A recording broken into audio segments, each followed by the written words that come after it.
And we are live. How's everybody doing? My name is Anthony Brian Logan, and you're watching and/or listening to ABL Live. Thank y'all for joining me tonight. You could be almost anywhere in the world, but you're right here with me live on the show, and I appreciate y'all for that. We got a whole lot going on all over the internet, all over mainstream media, social media, everywhere, and I'm not sure where to start. First of all, we see a pattern with these transformers, these transgender shooters. Every single time you got a school shooting, oh, he's transgender, he's non-binary, he's on pills, he thought he was a girl, he's watching anime, all kind of random stuff. We'll talk about that a little bit more a little bit later. Also, Gavin Newsom, or Gavin Newsom, in my opinion, loves President Trump. He doesn't really want to tell you he loves Trump. He doesn't really want to show it, but if you look at this man's face, he got the orange tan, and really, I don't know what kind of color skin that is. It's kind of like, what they say, it's giving President Trump. You looking like a pink tulip or a whole Easter, not Easter, maybe an Easter suit or a Halloween pumpkin. I can't tell what's going on. We'll talk about that a little bit more a little bit later. Also, Snoop Dogg getting a little bit of trouble because of what he said about these LGBTQ elemental P themes in movies, which is a thing I've noticed over the past few years. Not just movies, but television, any kind of entertainment from Hollywood. They want to just put LGBTQ narratives in it, even if it's for children, which is very inappropriate. We'll talk about that a little bit more a little bit later. Also, Chicago, you're next to get the National Guard, I hope. DC got it and they love it. The only ones who don't love it aren't from DC. We'll talk about that and everything else and a whole lot more on tonight's episode of ABL Live. And thank y'all again. You guys are the best audience anywhere on these interwebs. If you like what you're hearing thus far, if you enjoy the content in general, please give the video a thumbs up, like the video, share the video, do all that good stuff. That'll help me out tremendously. We got a lot going on, actually. There's some things happening. Man, this mass shooter situation, really, really sad, really, really unfortunate, but I think we all know what the pattern is. And this is something I wanted to say straight away. I said something on the Twitters, and shout out to you guys who are over there. What I wrote was that back in my day, back in like the 90s, in the early 2000s, when I was in school, I remember kids bringing guns to school. There was an incident. I'm gonna tell you a quick story, then I'm gonna just get into the whole thing. So this is, well, first of all, let me go back. Middle school, we had problems. This is like 1997, so this is before Columbine, I think. That was like, what, 99? I was in high school when Columbine happened, if I'm not mistaken. 1997 was before Columbine. This is like right around the time that Tupac got shot. This is a long time ago. So back then, we were getting bomb threats to our school. And it was my middle school, mind you. This was so prevalent, we would always get evacuated like it was a fire drill, but it was a bomb threat. I don't know who was doing it. I don't know what was going on. I don't know why they were doing it, but we kept getting bomb threats. This is like a 90%, 95% black school. Really random. Anyway, so we keep getting evacuated every day almost, to the point where they started to install metal detectors. We had to go through that. So this was like TSA before TSA. It's the same thing. Okay, we kept our shoes on, but we had to empty our pockets, the book bag, put all that on a little belt, and slide it through. It's like going to court. It's that same setup. This is like 1997. I'm in middle school. We have this happen.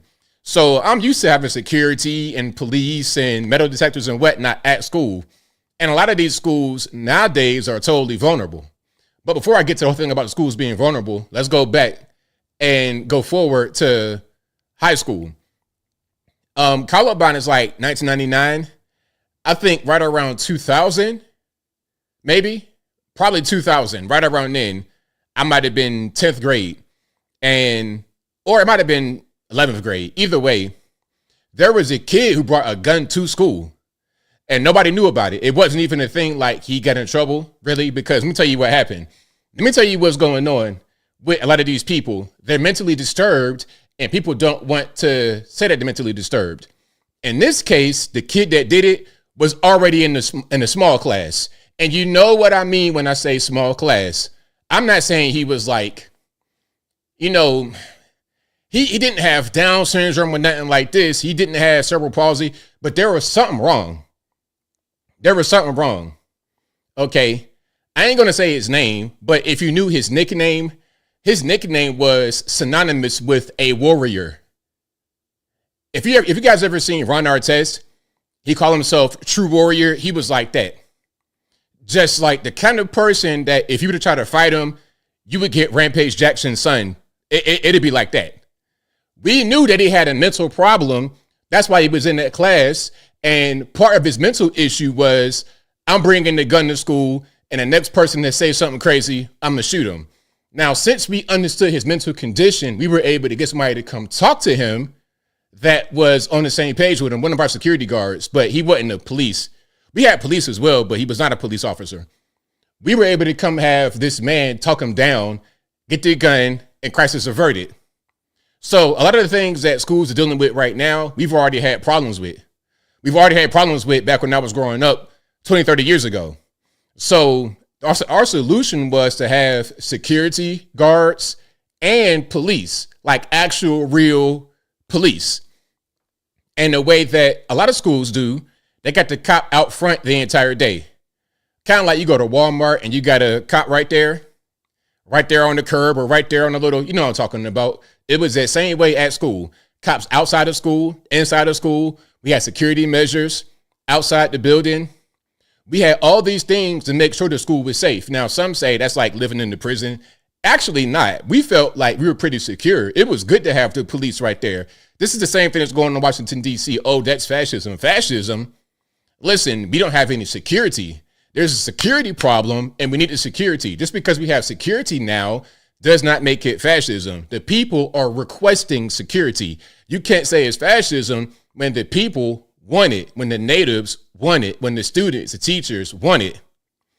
Because you got to do something. We know that school shootings are going to be more prevalent because we got more mentally ill kids. We know that this whole transgender thing is a mental illness. And rather than playing into it, rather than making excuses for it, rather than trying to say it's not really a big deal, we need to address the problem. And the parents got to address the problem. And what's happening now with a lot of the violence coming from the young people, you got different communities that don't understand how to handle it. You got the black parents raising their sons to be like pit bulls, like Rampage Jackson. Raise them to be a pit bull, I think Charleston White said it. All you know how to do is fight and bite. That's how you raise him. That's why he's like that. And when he tries to suppress it, what you raise him to be, now it creates rage on the inside and he becomes a ticking time bomb.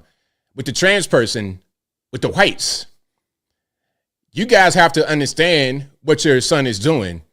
You guys got to supervise your son and you guys got to set boundaries and give him things to do to be constructive rather than just being in this room on his computer, becoming a troon.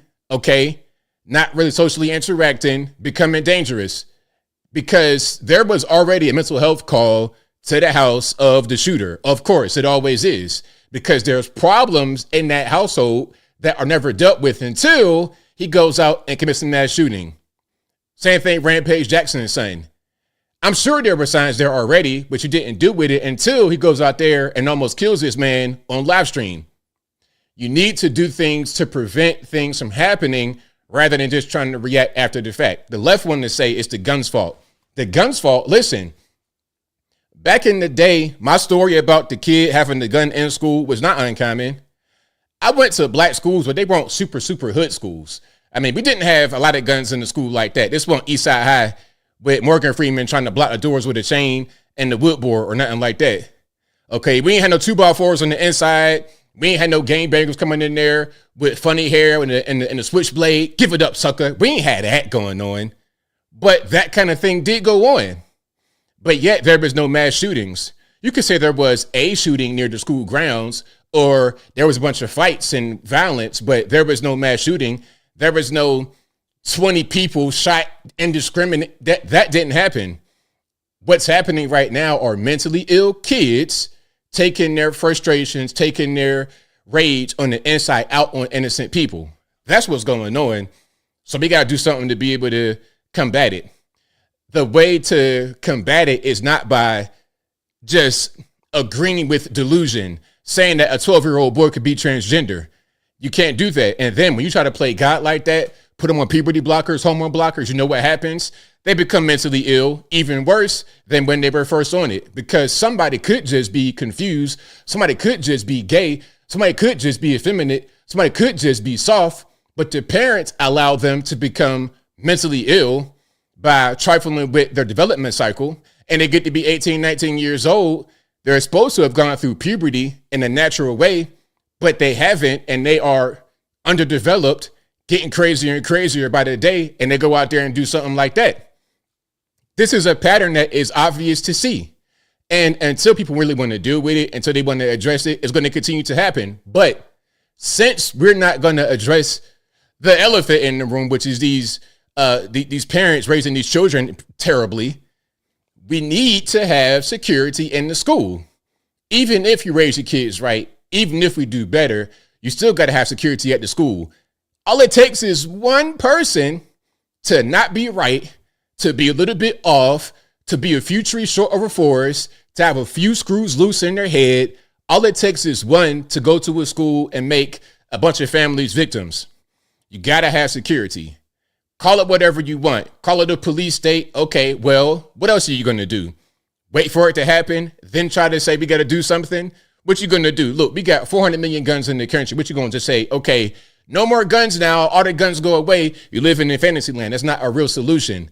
That's not a real solution. That's like saying we're going to ban sand in the Sahara. How you going to do that? It's sand everywhere. How you going to do that?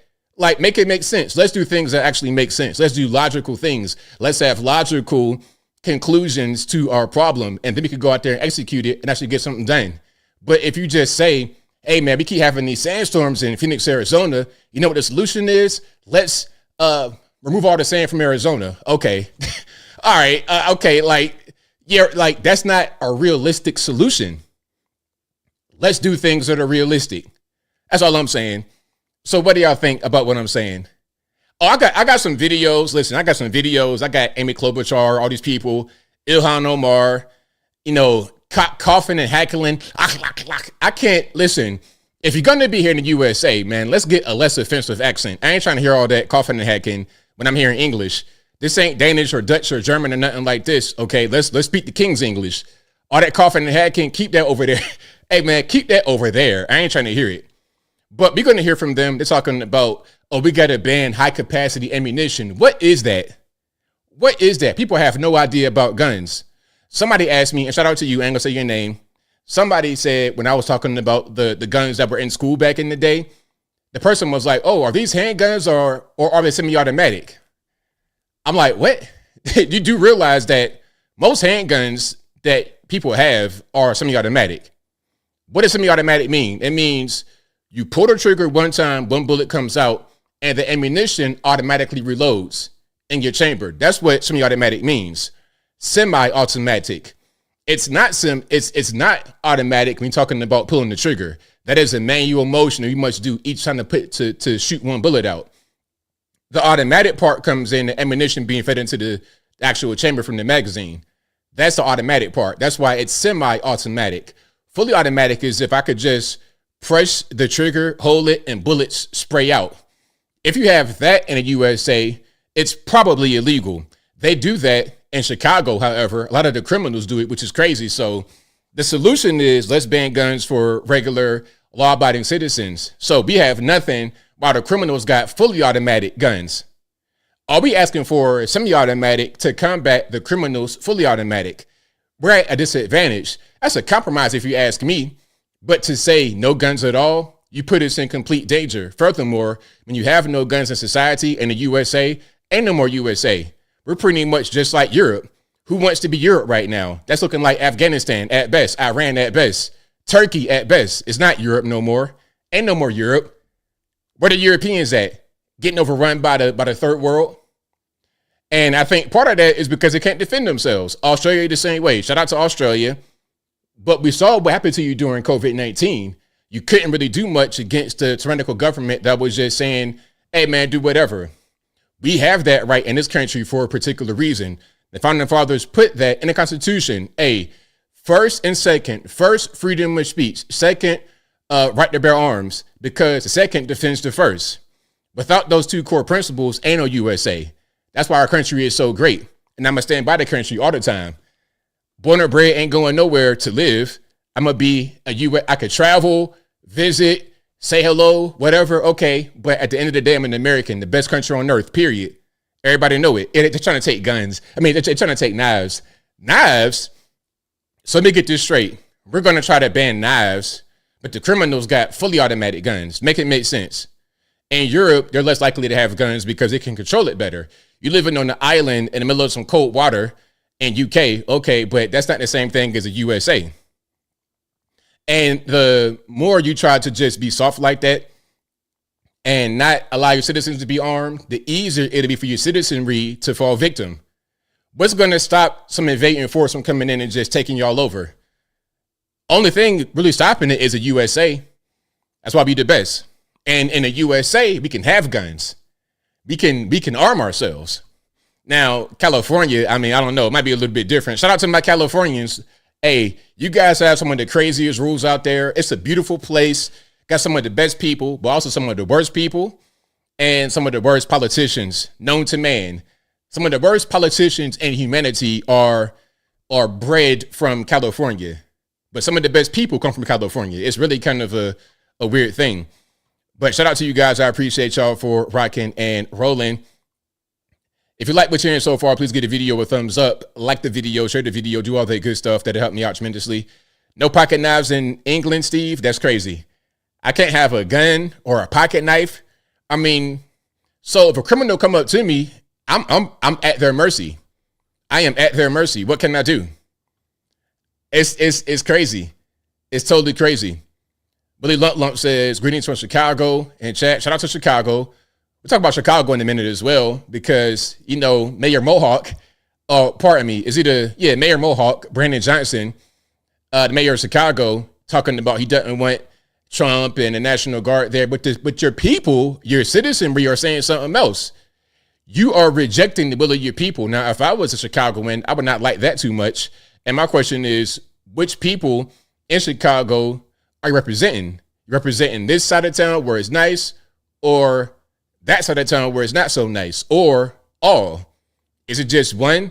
It appears to be just one. Representing those living in the north side where things are not as bad, might be kind of nice and beautiful places, downtown. But what about in the south? What about the southern part? Who cares about them, right? Same thing with DC. Okay, you talking about what? Northwest and Virginia and West Virginia and Loudoun and Falls Church, all that kind of stuff. You're talking about trying to help them.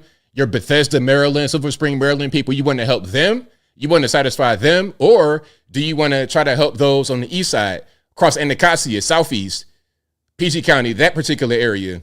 Do you want to kind of help them? PG County, not DC. I'm talking about the crime that emanates from DC. When you allow the crime to emanate from DC, it could spread outward across the boundary, which will make life more difficult for them out in the northern areas of Virginia, southern parts of Maryland, etc. You got to do something with the crime in DC. You got to do something. And to say that it shouldn't happen or that it's somehow racist is ridiculous. It's ridiculous. And this is why people who don't live in the area, who are not from the area, who don't understand the area, should just be quiet. If you don't go across Anacostia, and I got family out there, right there, like right Anacostia, Berry Farm. I got family out there, born and raised DC.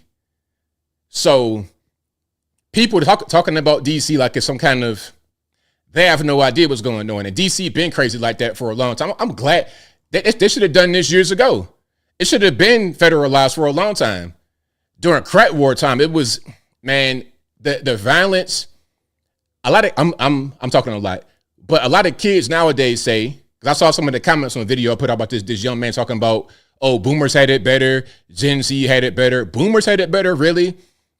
Just because a boomer was able to get a house for a cheap price does not mean that the boomers had it better. Because the boomers came out, there was no cell phone, no internet. What kind of job were you going to get that paid you any kind of money back then? As I said before, things are different. People have no concept of it because they were not there during that time, and they've not really taken time to study it, and they can't really appreciate it because of how well they've grown up.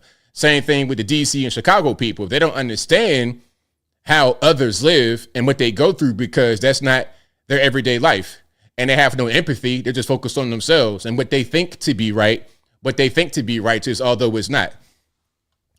But shout out to you guys. I appreciate y'all for rocking and rolling. Zealand Sin says all cities should be clean and safe all the time. They should be, or as clean and safe as possible. I know we're not going to have perfection in this world. I know that, but let's at least make an effort. When there is an ability to make things better, when there's an avenue to do it, when it's possible to do it, why not do it? What's the argument to the contrary? If you can make things better, why wouldn't you make it better? I don't really get it. Crypto Mountain Man says, U.S. citizens deserve law and order all 50 states, 100%. Golfer and Gun says, anyone younger than 40 is clueless. Yeah, for the most part. Okay, Tom Colby says, I bought a house for $62,000, worth $1.2 million now. Hey, shout out to you. Shout out to you. But Tom, okay, I'm going to ask you a question, Tom. It might be a little bit personal. If you don't want to answer, that's fine. But how much did you make? What was your annual salary when you purchased a home? That's the question. So you bought your home for what? 62. What did you make for your annual salary during that time? When I was 18 years old, if you made $35,000, you were rich. $35,000, you were rich. To me, at least. $50,000, you definitely were balling. Back in like 2002. $35,000, that was considered to be a good job. Like, I'll put it to you this way. If in 2002, I made $35,000 in like the western part of Virginia or West Virginia, that would be considered rich, 100%, all day long. And if you make that kind of money, eastern part of Virginia, you were still doing pretty well. So Tom says his house that is now worth 1.2, he bought it when he made $52,000 for $60,000. Okay, so that's about right. That's about right. And was that money before or after taxes? Was that your gross or your net? Corky says, I got lucky in 1986. Now my house is over 100 years old. Hey, shout out to you. Shout out to the old houses that are still kept up. I like the old houses, the way they were designed, the rooms. The modern stuff is okay, but I like a good old house. The split level homes especially, that's my favorite.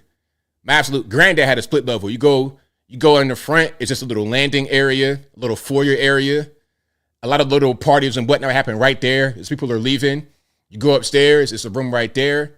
More parties down there, more parties, But now upstairs is like the formal sitting area with the plastic on it. You go downstairs, you got the regular kind of party spot. He had a bar down there, a fireplace, everything. You had bedrooms, a full bathroom. You go upstairs, you got the room right here with the plastic. Straight ahead, you got a big open kitchen. And then you go down, you got more bedrooms, another full bathroom. In the back, he had a pool, and then there was a barbecue pit. I love those houses. Today, it's just like empty, big boxes. Too modern. Yeah, too modern. Golf and Gun says, I have a 1926 brick English Tudor. Fancy. NKM says, older houses are easy to keep up. They were built better. Well, hey, that's a point. A lot of your older homes were built better. So the maintenance isn't as bad as what you may think. You make sure your roof and your gutters and all that is good. And your plumbing, update that. It's some things you're gonna have to update.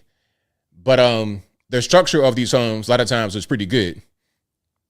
Yeah, the split level houses are always good. All right. But shout out to you guys. Hold on. CJ says making $10 in the early 80s was a lot of money. Don't make houses like they used to. Right, exactly. Mark Henderson says a lot of homes have real wood in it. That's the thing, because now this wood we got, a lot of these young trees and what's it, like Douglas fir, whatever they use, but they had like cedar. They had like some real serious wood back in the day, some really good materials that lasted a long time. It's just like some of the old vehicles made with steel exterior, but now it's mostly plastic. Maybe that's a good thing, because if you get into a wreck in the steel vehicle, I don't know. It might be kind of hard to get you out. David says, my home is 70 years old and it's still a beast. Shout out to you. That's what I'm talking about. That is what I'm talking about. Hold on. Let me see. The Quarantine Catholic says the historic homes in Texas are built with long leaf pine. Ah, there we go. There we go. Yeah, a lot of particle board homes out there. A lot of equivalent of balsa wood out there. Toothpicks, popsicle sticks, cardboard. Now it's pine and white ash. All right, shout out to you guys. We got a whole lot to cover. Say a lot of bad materials back then. I mean, it depends on where you were. It depends on the kind of house you had. I mean, my great grandfather, West Virginia, built 2 houses by himself with no education. A third grade education, built 2 houses by himself. Black man in the 1960s West Virginia, and they still stand to this day. From the 60s, they still stand to this day. Scott E says, don't sleep on XRP and get some Ondo too. Good luck, NFA. All right, I got you, boss. Hey, 10-4. I heard that loud and clear. All right, but we're going to get to a few videos here. But before I go any further, shout out to you guys. You guys are the best audience anywhere on these interwebs. If you like what you're hearing so far, please give the video a thumbs up. Like the video, share the video, do all that good stuff. That'll help me out tremendously. Also, shout out to the sponsors. Aside from y'all, shout out to patriotpost.us, your best source of news and information anywhere on these interwebs. If you like, I'm tripping. Patriotpost.us for your best source of news anywhere on these internets. Visit them through the browser, patriotpost.us, or go to the link in the description. Patriotpost.us. Tell them that ABL sent you. Also, please go to my merch website, ablmerch.com. That is ablmerch.com. We got the hats, t-shirts, stickers, hoodies, mugs, and more right there on the website, ablmerch.com. Also, please go to my regular website at anthonyblogan.com. That is ANTHONY. That letter B, LOGAN.com. Go to the front page of the website. I have articles for each long form video that I produce. And in each article, I got sources from the left, from the right, the Democratic, Republican, politically agnostic, local, national, international, whatever you want. I got it right there on the front page of the website, AnthonyBLogan.com. Also, please go to the contact page of the website, AnthonyBLogan.com/contact-us. There you'll be able to find my email address, my email address, my UPS box, of course, my social media accounts, my Facebook, Instagram, Twitter, never going to call it X, TikTok. All my links are right there on the contact page of the website, AnthonyBLogan.com/contact-us.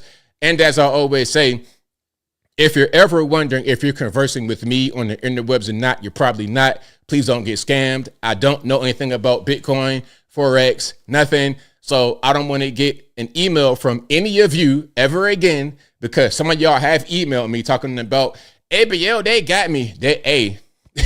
It wasn't me. I don't have nothing for you as far as that's concerned. Okay, I don't have nothing for you. So please, please, please don't be scammed. And if you're ever wondering, the best way to figure out if it's me or not is just to cross-reference the method of communication. My email, my social media, everything is on the website, so it's easy to look. Okay, we got a 1,000 digit and letter email from somebody who knows where. That's not what it says on Anthony's website. It says contact@anthonyblogan.com. Not, I'm going to scam you from Lagos, Nigeria at hotmail.com. It didn't say that on my website. But anyway, there's a lot to get to. We're going to get to the whole school shooter thing as far as the gun control argument. Now, the gun control argument is so silly because whenever they make it, they seem to ignore the laws that are already on the books. You already got background checks. Okay, whenever I buy guns, I have to go in there and do a background check. Like, it's a machine. You gotta fill out a form. Like one time I had to go. It was a computer set up in the gun store. You sit at the computer. You got to show your ID. You got to type in some information, give your social, all of that. They're going to screen you. They're going to do an actual real background check in real time and then approve you or deny you. That's how it's going to work. So you can't just go in there with money and say, okay, I'm going to buy a gun. That's just not how it is. There are gun controls in this country. There are background checks in this country. That's not going to stop someone from committing an act of violence, because some of them, they don't care. They may buy a gun legally and then go commit a violent act, or they may go steal a weapon. A lot of times that's what happens. They steal. So you have a criminal, first of all, stealing weapons. That's a crime. Then you go shoot people. That's a crime. The things that they're doing are already illegal. So what do you plan on doing to actually stop that when it comes to trying to pass gun control laws? There are already laws on the books that say you can't do what they do. All right, let me just show this right quick. Hold on. And there's much bigger things we could do when it comes to background. If they want background checks, how about background checks for people? Hold on. What you're seeing right now is two different videos. Amy Klobuchar was on CNN, and my man right here on the right is on Fox. So she's going to talk, then he's going to talk. But there's much bigger things we could do when it comes to background checks. If they want background checks, how about background checks for people who are so delusional that they are a man who believes they're a woman? When they have a diagnosable mental illness called gender dysphoria. I'm not sure I want somebody like that buying weapons. But there's much bigger things. Now look, so there's already things you are going to be disqualified for on a background check that relate to how you behave.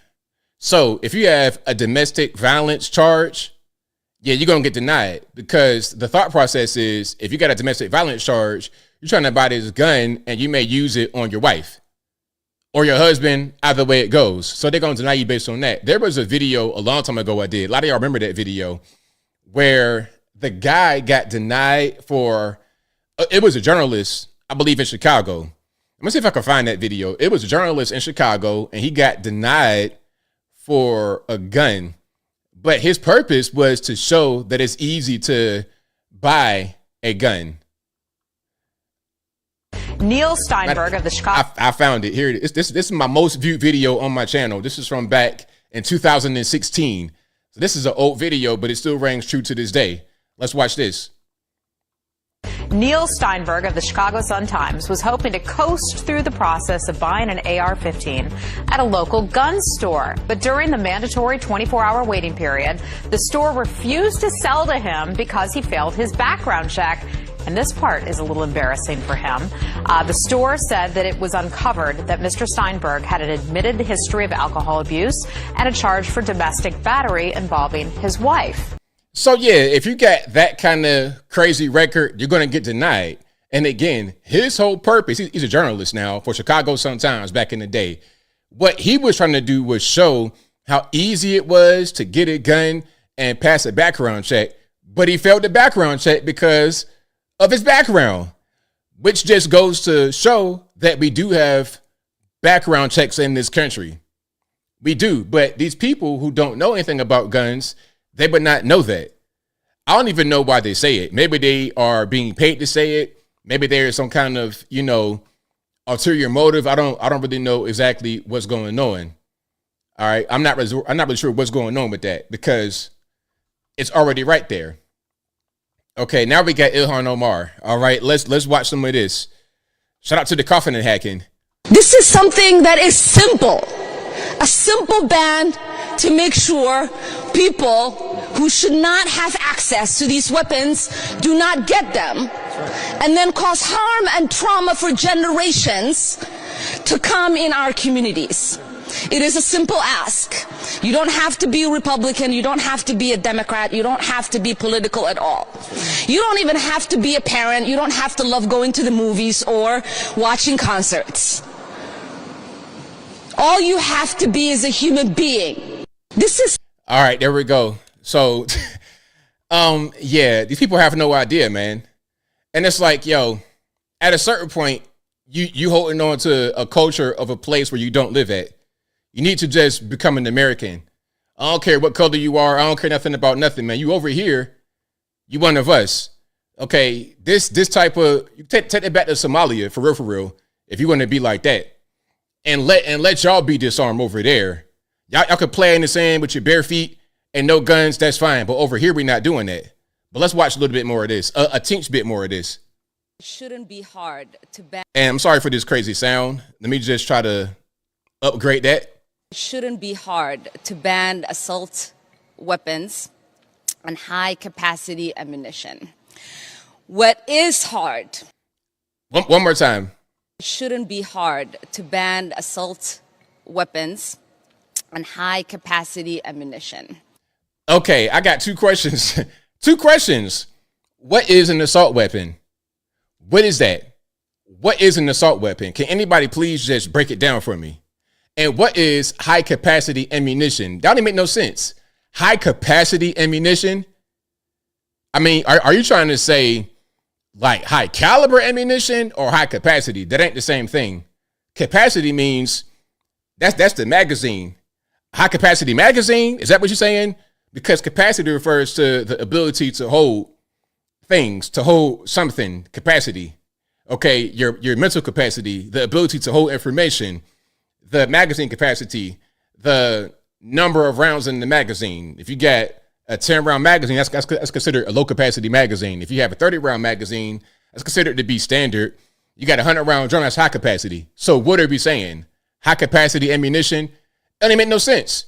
And this is a lawmaker in the government. This is a lawmaker in our United States Congress right here.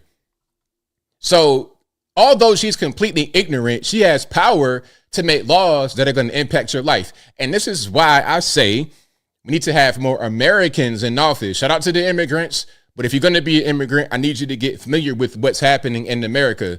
Don't be a moron out there on stage talking about high capacity ammunition. Don't be a moron out there. That's all I'm saying. It's so simple. Hey, GJV Chase says they have no clue about weapons. They have nothing. They have zero clue. High capacity ammunition. You could just pull a trigger and bullets will spray. It's like, come on, man. That's not how this works at all. And these are the people who are in charge. These are the ones who make things happen. Okay, let's watch a little bit more of this here. This is Jen Psaki. Matter. Okay, Pepper Ann, or whatever you want to call her, talking about the same thing. Matters. Today's shooter bought the rifle, handgun, and shotgun they used to do what they did today legally. We live in a country with more guns than people, where there are not universal background checks, there are not bans on assault weapons, and it is far too easy to buy a gun. It's the guns, everyone. It's not really a secret. There are a lot of things to feel outraged about. Matters. I just talked about the whole background check thing. This is the same thing that liberal journalist thought back in 2016, and he went to go try and buy a gun. Oh, there's no background checks. I could just do whatever. And he failed the background check and couldn't get the weapon. So it worked as planned. It worked the way it was supposed to work. Okay. It's not the guns. It is the people. Something's wrong with the people. Not all people, but the ones who commit mass shootings. There's something wrong with them. That is the ultimate thing. That is it. Yeah. And they say no thoughts and prayers. Like, come on, man. Oh, they were praying. So just because a tragedy happens, that means that prayer doesn't work. That's silly, because tragedy is always going to strike. That does not mean you don't. And that doesn't mean you throw your faith away. You don't throw your faith away because tragedies happen. Planes crash, cars crash, people, it could be any freak accidents. Things happen. That does not mean you just abandon your faith. But they don't understand that. And this is part of the reason why they're going to keep losing on a national level. They're going to keep losing because they don't understand people. They don't understand really Americans like that. Now, here's an interesting video. And I think some of them, and I don't know what gender this is. I'm going to say it's a young lady, okay? But some of them are starting to catch on, all right? They're starting to get it, although they may not really realize they're getting it. And shout out to the Black Flame glasses. Nice glasses. You kind of on the right track. Let's just get you over the finish line. Let's watch. Guns don't kill people. People kill people. Okay, in that case, bread doesn't make sandwiches. People make sandwiches. Cars don't drive people to work. People drive people to work. Guns. Yeah, that's right. That's about right. Hold on. I want to hear that one more time. Guns don't kill people. People kill people. Okay, in that case, bread doesn't make sandwiches. People make sandwiches. Cars don't drive people to work. People drive people to work. Exactly right, because the bread can't just get out of the bag and put all the condiments in between. Like, the bread just can't get out the bag and be like, all right, boom, I got this, I'm gonna put it on myself. Other slice, all right, I'm gonna get my piece. And then just hop together and make a sandwich. That's not how it works. You have to make the sandwich. You got to get the bread and the ingredients, your mayonnaise, throw it on the toaster, whatever you do, and make the sandwich. The car cannot get you out of the bed, get you dressed, get your hind parts washed, and get you in the vehicle and then drive you to work. I mean, you got these semi-autonomous cars. It might be able to drive you, but you still got to actually get in the vehicle and allow yourself to be transported. At the end of the day, these things that are happening require human intervention. You can't just have these objects do things for you without you being involved. So I'm glad you're starting to get it. Maybe she was trying to say that that's a silly argument, but she made our argument for us. So congrats to you. Congrats. Shout out to her. Yeah, man. Yeah, the sandwich cannot make itself. You got to make it. You got to actually do things. And I know that it's kind of crazy.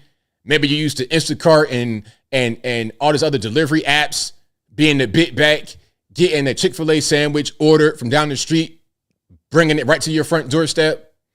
But yeah, humans actually make that food. Okay, that's the real thing that happens. All right, we got some more. We have some more. Shout out to all the humans who do things and are not just pushing buttons all the time, but let's watch. I think it's time for the American people to finally have that talk. With the most recent school shooting that just took place here in the United States in Minneapolis, I think it is time for the American people to lose their rights to own guns. Okay, let me just stop you right there, bro. Let me just stop you right there. Good luck with that. Good luck with that. How many of y'all want to give up your right to bear arms in this country? How many of y'all want to give up your rights to bear arms in this country? I know I don't. And here's the thing, you guys, you have to hear me out. Donald Trump and this current administration, they have been very adamant about how violent and deadly the United States of America currently is. They have already indicated the United States is more dangerous than Baghdad, Afghanistan, Mexico City, Panama, Venezuela, everything. The United States is more dangerous than third world countries when it comes down to violence, death, and mass shootings. I personally believe that if the American people truly feel more safe with the military patrolling the streets, then the American people should no longer own guns. Because here's the thing, you guys. No matter how many rules and regulations you slap on guns and owning guns, it's not changing anything. It truly has not changed a single thing. All these rules and regulations that constantly get changed for gun control are not changing the outcome. The outcome is still there. School shootings, mass shootings, concerts, everything.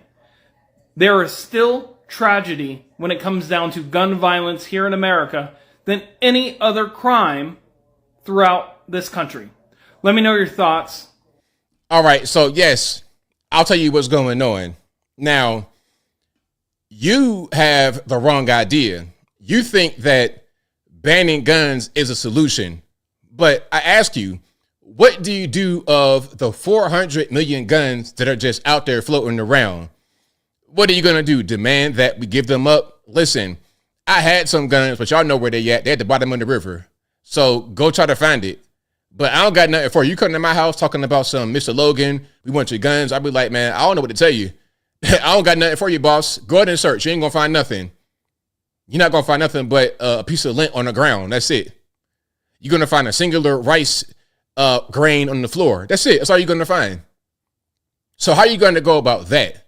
So that's the first thing. You got 400 million guns in the street, and the criminals are most certainly not giving up their guns. And you're not going to find those at all. So you leaving the American people completely vulnerable. If you want to reduce the issue of school shootings, church shootings, concert shootings, you need more security. Like I said before, when I was in middle school, we had like it was TSA, metal detectors, the wand, all of that when I was 12 years old. And it was fine because we had bomb threats in the school. I was safe. High school, we had at sometimes the wand, we had real cops in the school. police cars outside. It's for security. If you think that's not the right way to live, then what's your solution? Making everybody else vulnerable to criminals in society because you don't want to do the necessary thing, which is to add security to your school, to your church, and to your concert hall? Make it make sense. Listen, in other parts of the world, security is a really serious thing. Okay, our security over here is nothing. I'm going to tell you a quick story about how security is different depending upon where you go.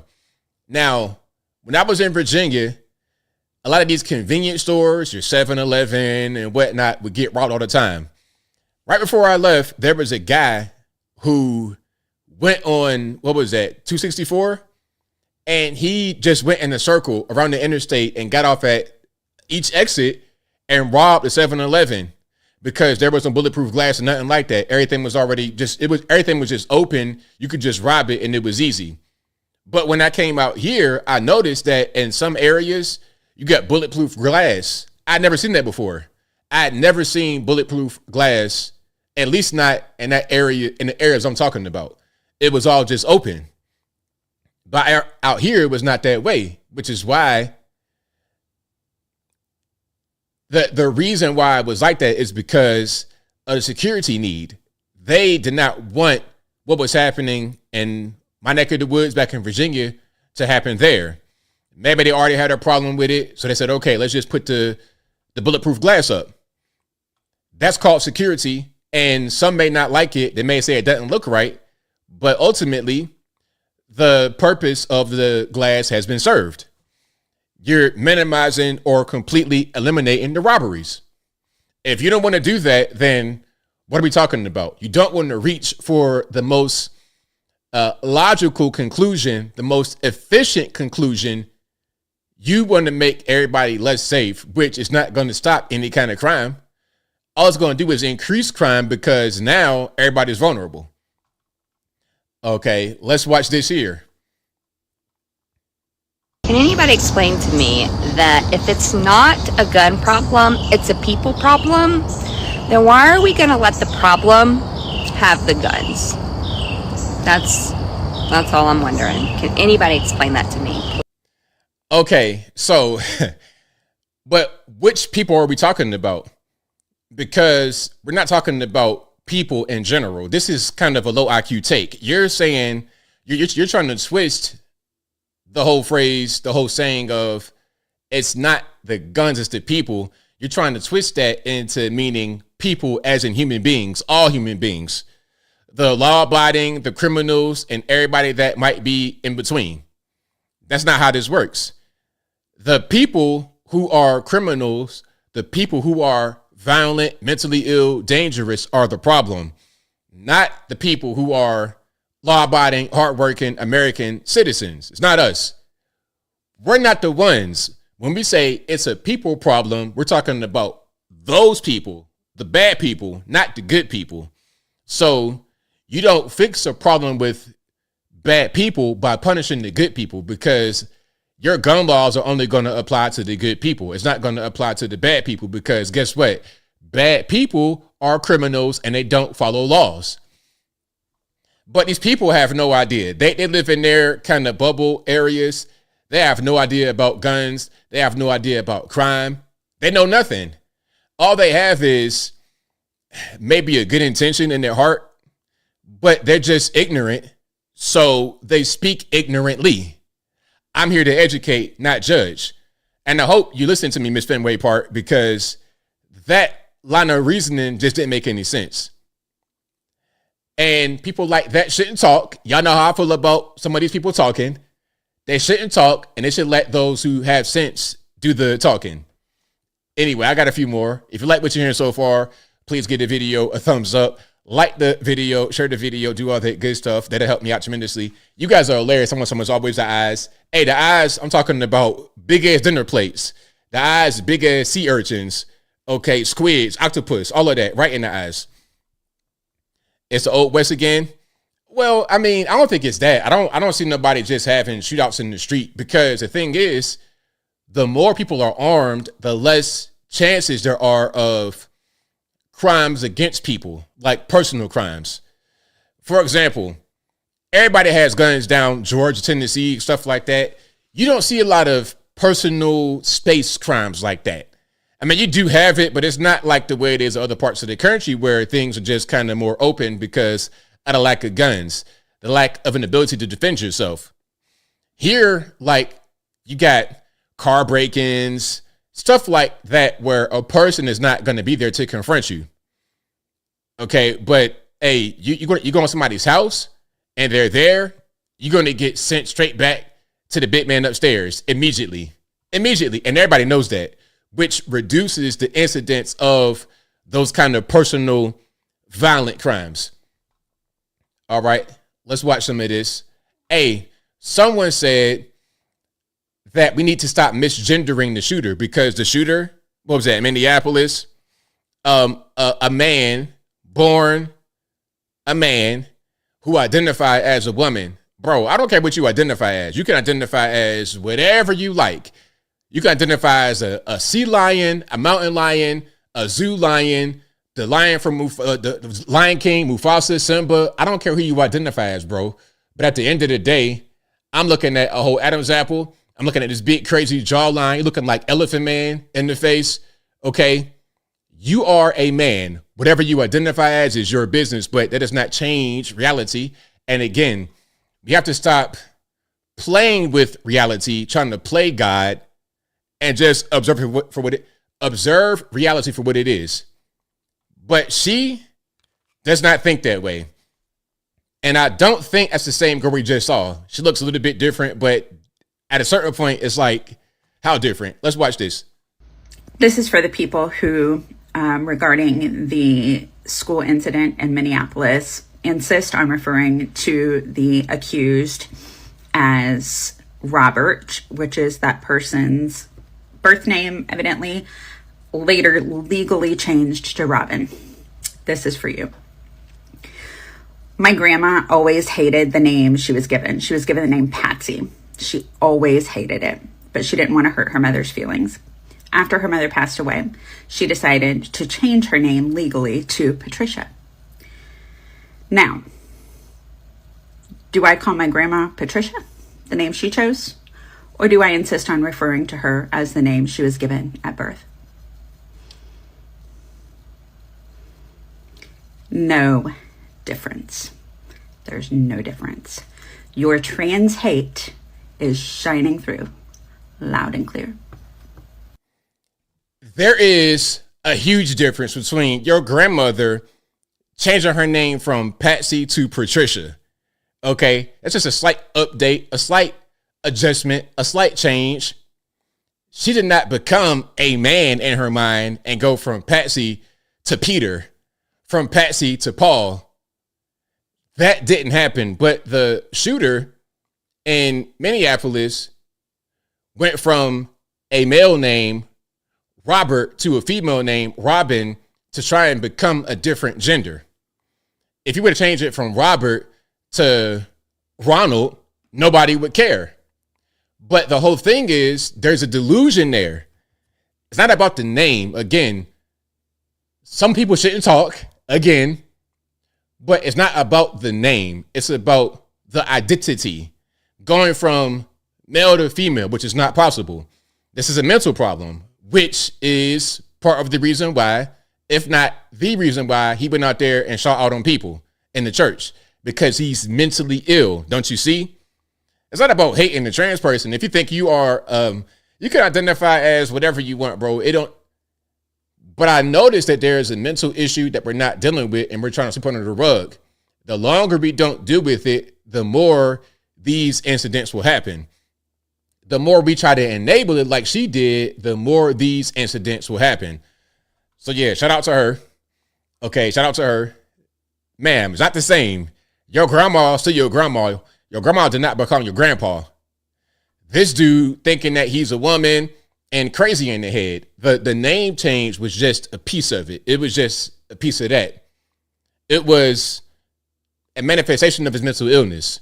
Your grandma's name change was because it sounded better to her, but it was still basically her name, an upgraded version of her name. All right. And now we got another person talking about, hey, don't vilify the transgender. All right. Now, at this point in 2025, it doesn't really matter what the topic is. It could be about Transformers. It could be about something else. I don't know what anyone's gender is, but I'm going to just play the game, guess that gender. I'm going to say female, okay? I see your polo shirt. I don't like the ABL uniform here. I don't like the ABL uniform with the polo shirt and the glasses and the Apple Watch. I'm not feeling that too tough, but whatever. Let's see what you got to say. Being trans is not a mental illness. Period, full stop. Being trans does not mean you are violent. Period, full stop. Having a mental illness does not make you violent. Period, full stop. When people like Charlie Kirk and all of the other right-wing conservative extremists talk about what happened in Minnesota, they are not actually grieving children. They're not grieving the fact that people were harmed. They're not grieving the real damage that was done. They are leveraging it for their own political gain, and specifically their hatred of trans people, their deep-seated transphobia. What Robin Westman did was absolutely horrific, atrocious, deplorable, unacceptable, unforgivable. Like, there's nothing to say that can qualify what she did as something that is okay. And the fact that she is trans is not the only element of this at all. That is one singular piece of this. And the way that people are just flattening this entire person into simply a trans person and then saying lies like talking about SSRIs and hormones. There is no evidence that this person was on SSRIs or hormones. I don't know. I'm not their provider at all, but that's what research I've done. That's what it indicates. They are just using this as an opportunity to air out their transphobic views and thoughts and feelings and beliefs. I'm also starting to see dangerous conversations where people are starting to talk about how they will treat trans people and according to their own perception of whether or not they deserve to be treated with respect or not. And I'm not commenting on exactly this Robin Westman situation at this point. I'm talking about how this is spurring a conversation where cis people are now looking at trans people and saying, do I think that you deserve my respect of your name and pronoun? That's enough of that. So, okay, we get the idea of what's going on. Now, first of all, I don't like being called a cis person. I don't like the expression cis people. We're regular people and you guys are irregular. It is what it is. Okay, it is what it is. And it's not about being transphobic, homophobic, all the obits in this. It's just reality. Because is it normal? Is it regular to be transgender? No, it's not. Now, if you want to have that identification, knock yourself out. Knock yourself all the way out. Okay, that does not change reality. What we're talking about right now is simply a pattern. It's not about, hey, it's a pattern. You guys have a mental illness. And it's easily identifiable. It's a pattern. Listen, we saw Nashville. It was like the same thing. It was the same thing. Okay, you got a transgender shooter. You got a manifesto with crazy scribblings and scrawlings in it. You have a church. You have the same kind of weapons. It's all like the same because it comes from the same, it's fruit from the same poisonous tree of transgenderism, LGBT. And at a certain point in society, we were brave enough to say that if you were transgender, you were mentally ill. But now we say, nah, it's okay. Let them live and let live. Let them love what they want to love. Hey, you could do that, but how about not shooting up schools and churches while you at it? How about that? How about that, bro? Or sis, or whatever's going on with your gender. That's all I'm saying. That's all I'm saying. Exactly, Greg. Regular versus irregular. Because how many of these people do we have in society? Like less than 2%, less than 1%, regular or irregular. All right. But if you like what you're hearing so far, please give the video a thumbs up. Like the video, share the video, do all the good stuff. That'll help me out tremendously. Now, I got a little bit of cussing right here. The last Transformer of the day. I got a little bit of cussing right here. This kind of freak out, crash out we see all the time. Remember the original one? It's ma'am. We've seen this over and over again. Okay, you got guys doing street interviews, asking questions, and there's always some Chris Farley looking dude There's always some, 350-pound, undesirable loser white male dressed like he's a 12-year-old girl acting a whole fool. A whole fool. Why can't I exist as my true self right now? That's not your true self, that's why. This! You don't think this is my true fucking self? What the fuck is your true self? You fucking ignorant piece of shit! Is your true self being a little fucking pussy who's shorter and feels insecure about how they are? What? Oh, you don't like coming into people's spaces and getting them uncomfortable for being their true selves? You don't like when people fucking do that to you? Then fucking learn and do that somewhere else and stop coming here, you fucking piece of shit! Alright, man. I love you. I'm not a fucking man, and you don't love me! If you loved me, you would put this fucking sign down, you would go walk, and you would thank everyone for being here authentically, as opposed to telling them with your fuckhead sign that they need to fucking convert and no longer exist! Stop fucking ruining pride for fucking everyone! Why can't— Okay, there was a lot there. So this big, lumberjack looking character dressed as Sailor Moon, and this big lumberjack character dressed like Sailor Moon who let herself go is upset because the guy has a sign that says Jesus loves you at a pride event. That's all that this freak out was about. It's like, bro, you gonna be all right, man. Like, it's not that deep. But the overreaction to Jesus loves you is because, again, there's something wrong. There's something wrong. And really, the freak out wasn't even needed because you could just tell something ain't right by the way he's appearing, by the way he's dressed. Listen, if I'm in Walmart and I see a man dressed like that, I'm going the other direction. Like back in the day, you walking down the street with somebody and they gonna cross the street. If I see him in Walmart doing anything, I'm getting ready for war. He might explode at any moment. And I'm not trying to get beat up by this cross-dresser right here. You understand what I'm saying? But again, the noggin is not noggining. Something ain't right up top, upstairs. But if you like what you're hearing so far, please give the video a thumbs up. Like the video, share the video, do all that good stuff. That'll help me out tremendously. Okay.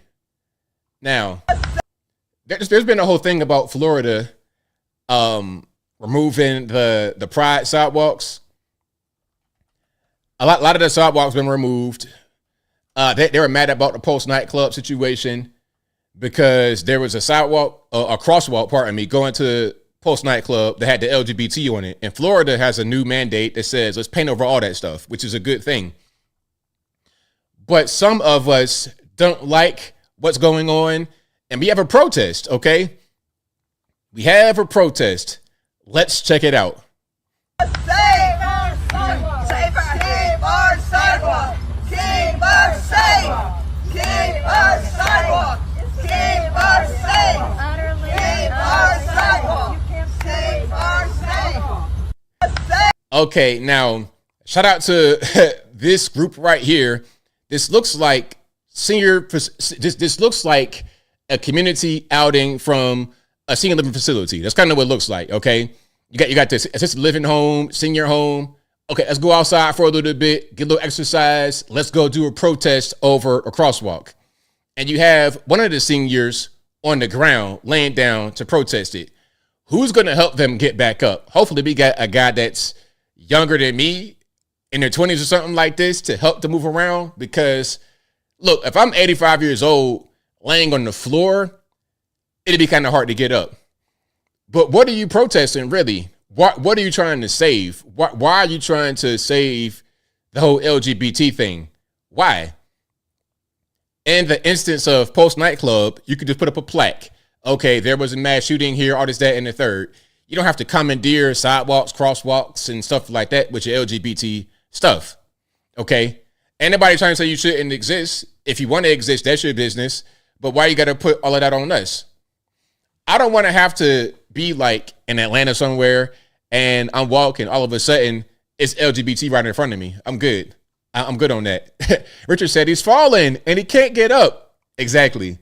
So yeah, shout out to the senior day, the senior outing day. Hopefully they enjoyed it. Let's get to a few more here. This was funny. This was Charlie Kirk. Shout out to Charlie. What did the Transformer say? A right-wing extremist? Not at all. Charlie's a good guy. But this was an interaction with somebody, a young person, a young man. And I hope this young man was able to get something from Charlie because needed it really bad. He says, you could be whatever you identify as. You want to be a different race, a different gender? Go ahead. It's fine. Let's watch. I will also accept that you identify as a different gender in the same way that you can identify as a different race. Wasn't the president of the NAACP technically white? No. So you should not be able to identify as a different race. Whatever category you fall under, whatever your experiences are. That means nothing. Your experiences mean nothing to truth. Your experiences mean nothing to truth. Yes, truth is incontrovertible. Your experiences mean nothing so, for example, to truth. Yes. That is the entire basis of social science. Which is, it makes it not a science. Informed care, evidence-based so, practice. I believe I am a bobcat. Agree or disagree? Well, to be honest, I don't That's know. my truth. And I don't know. And maybe that is what you believe. If I said that, I would be out of my mind. Well, I would sit down and I would process that with you. And no, you would say you're out of your mind. I will also. Okay, bro. There's so much there. Your experiences don't make you a different race. That's not how that works. So what if you're poor or something like this, that means you're black? Is that what that is? That's kind of what I got from that. Hey, you know what? If you struggled and you're poor, you're on welfare, that means you're black. That's not how that works. That is not how that works. Barack Obama, was he ever poor? Was he ever on welfare? This dude not even really an American. That's a different story. That's not how that works. Okay. You can't just feel something or have an experience and then become something else because your biology has not changed. It has not changed. I can't just become a different race. I'm a race that this is all you got right here. Even if I go for Michael Jackson with the vitiligo, the skin bleaching, the funny nose, even if I do that, that didn't change who I actually am. I may look different, but I'm still who I am. Same thing with becoming a transformer. I may look like something else other than what I was born as, but I'm not that. I am who I am at the end of the day. And you can't say anything to the contrary. If you feel that way, that's cool, but you can't. You can't just do that. But guys like this, they really believe it because they've been told their whole life, K through 12, college, that this is a real thing. So he believes it. It's like, oh, I sit down and process it with you. What are we processing? What are we processing? There's no need to process anything. If somebody tells you that they identify as a bobcat, you could just simply say, no, you're not a bobcat because I see a human being. I have never in my life seen a human being just transform like Power Ranger style from a human into a bobcat or to any other animal, any other creature. Okay. I never seen the man grow wings and fly in the sky because guess what? It can't happen. It's not real. It's not reality that we're living in. And you know what? I like to live in reality. I like living there because that's where you live. That's where your life is in reality. I don't live in a fantasy world like some of these individuals do. So shout out to Hoodie Bro. I hope that my man gained something from that Charlie Kirk interaction because he needed it. He needed it real bad. Now, here's Snoop talking about, Snoop Dogg, Big Snoop. And just to say this right quick, Snoop is probably the biggest rapper of all time, or I would say the most famous. He's the most famous. I mean, as far as rapping, people could say his skills aren't as good as whoever. It don't matter. That's really irrelevant. What I'm talking about is his fame. He's talking about how when he goes to a movie, there's LGBT stuff just thrown in there. And it's like, I got my grandkids, yes, grandkids, because Snoop is up there in age. I got my grandkids with me, and they're asking me questions. What do I tell them? I took my grandson to see, what was the movie with Buzz Light? Toy Story? Not that one, but the new Buzz. The Lightyear. I think it's called Lightyear. Yeah, with Keke Palmer's in that movie. Okay. She plays like the daughter. So we watching it, and the lady, which is Keke's mama, they move on into the space years, they move down the line, they're like, man, she had a baby with a woman. Well, my grandson in the middle of the movie like, Papa Snoop, how she have a baby with a woman? She a woman. Oh, shit. I didn't come in for this shit. I just came to watch the goddamn movie. Hey, man, watch the movie. They just said she had a baby. They both women. How did she have a baby? Shh. The movie ain't over with. So it's like, it's fuck me. I'm scared to go to the movies now. Like, y'all throwing me in the middle of shit that I don't have an answer for. I took my... Now, look, when your grandson is asking questions like that, you got to answer honestly.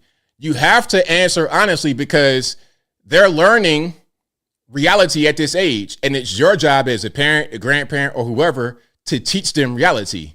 Okay?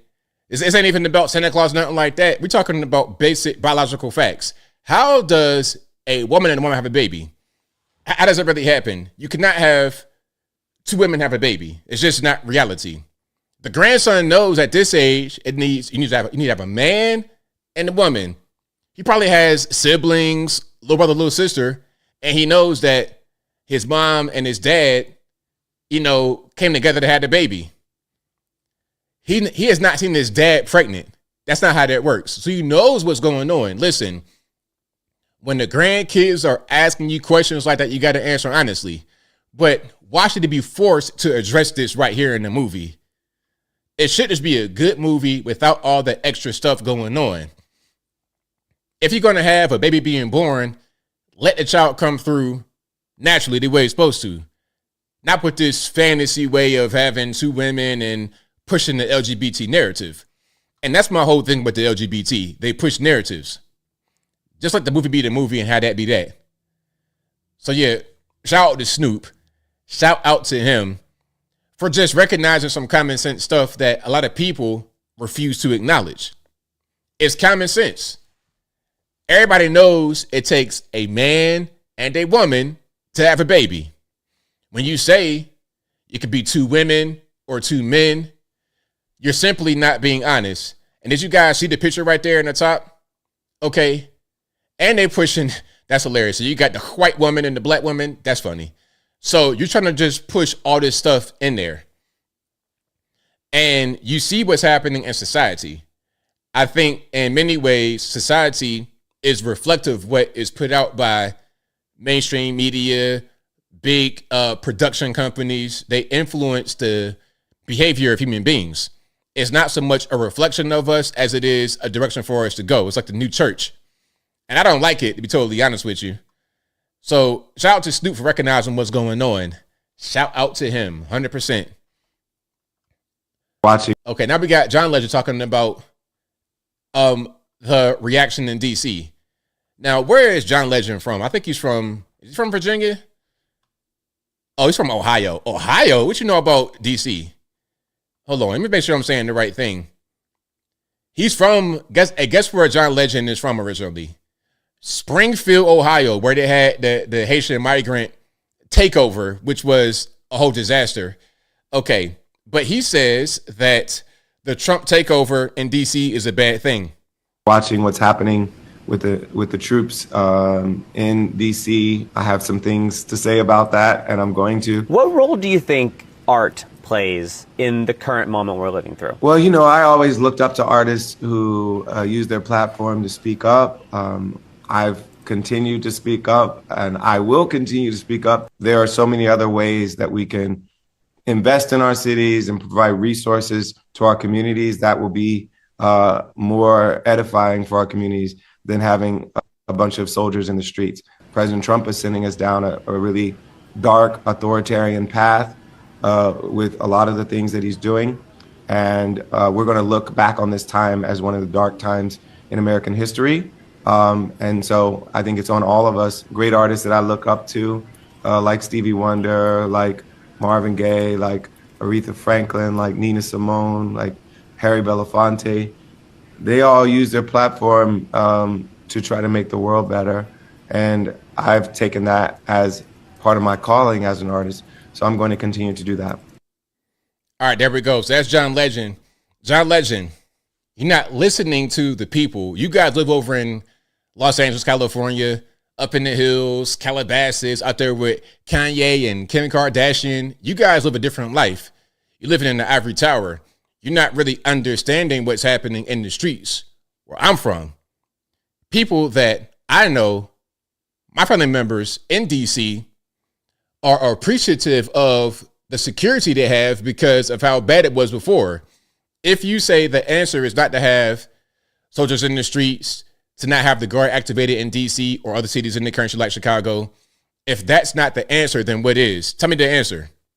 Because these guys, like John Legend and his ilk, they got all the answers. Oh, no, we shouldn't have the guards in the street. Okay, but what should we have then? Tell me what the solution is, the alternative. Oh, let's have community policing. Let's have them play midnight basketball. Stupid stuff that doesn't work. Again, some of us shouldn't really talk. Just keep singing your songs, being on random rappers' hooks. Okay, keep doing that and do good at that. Rather than worrying about these social issues you're not prepared to really tackle in a serious way that'll help at all. Your idea of a Shangri-La, beautiful existence, is just not reality. We need security in the streets. We're talking about schools, we need more security in the school. They think it's fascism because, okay, you got the military in the streets and they're trying to, it's not about that. You can read about that in the book. You can be taught that by some professor at Ivy League college from Cambodia somewhere, some Chinese professor. You got an Indian professor talking about, I ain't gonna do the accent. You got an Indian professor talking about social issues, trying to educate you. Meanwhile, Americans who have been here for generations are telling you exactly what's going on and you refuse to listen because you think you're academia, you think you are a big brain and you know more than us and you don't. Which is why when you try to solve these problems, they don't get solved, which is why California is the way it is, because you got all that money, all them big brains, yet some of the worst crime and violence in the entire country, random crime that doesn't even really get solved. The drugs out of control is because you guys don't understand how to really handle society. You guys don't get it. Okay. But I'm going to show you this right here from, what's a Deadly Caller? Now, so this road right here, that's Bending Road. My aunt and uncle live right off of this street, but in Southeast, not Northeast. And this is just a headline for Daily News. So that street right there, that area, the black community, I know. Again, my aunt and uncle live right there. We would go there every year for the Juneteenth celebration, right off Bending Road in Southeast DC, right by Anacostia. Okay. But let's watch some of this. Ever since Trump put out the law, I say more safe, for more protection, police protection. And he also only has it in the affluent neighborhoods, and that really disturbs me. The areas that really need it, he doesn't have people. I think he's being a tyrant. Shame! A streak of no homicides since the federal takeover of the district. Some incredible results. It's like a different place. What's up, guys? This is Hudson Crozier with the Daily Caller News Foundation, and we're here in East D.C. today to talk to some people who are the most affected by crime in Washington, D.C., and let's see what they have to say. You may have heard that President Trump has responded to crime in D.C. by increasing the number of federal officers on the streets and stationing the National Guard in different places. Do you see that as a positive step at all? Halfway. I'll give you 50-50. Both good and bad. I think it's good that it is having some results. I think he's arrested like 500 people. Assaults are down 19%, burglary is down 48%, and homicide is down 57% from August 7th through August 25th. Why would anybody be against that? Why would anybody be against that? And to her point about the guard not being in some of the areas that she would like them to be, from what I am being told, the guard is in a lot of the high traffic areas. So maybe they could come out Bending Road. That'd be good too. Like have more of them out there. That'd be good as well. Homicide is down 57% from August 7th through August 25th. People is not out as much because they're aware. So I'm grateful for that aspect of it, but I think it might be a little over the top, but he is getting results. So I can't complain about it. Some crime have got, since COVID, crimes have gotten out of order. Maybe they need assistance. Police alone seem like they can't really handle some of it, maybe a little overwhelming. He's being a tyrant. You have let whoever's up there in your ear. A plunger? What are we doing? Overwhelming. He's being a tyrant.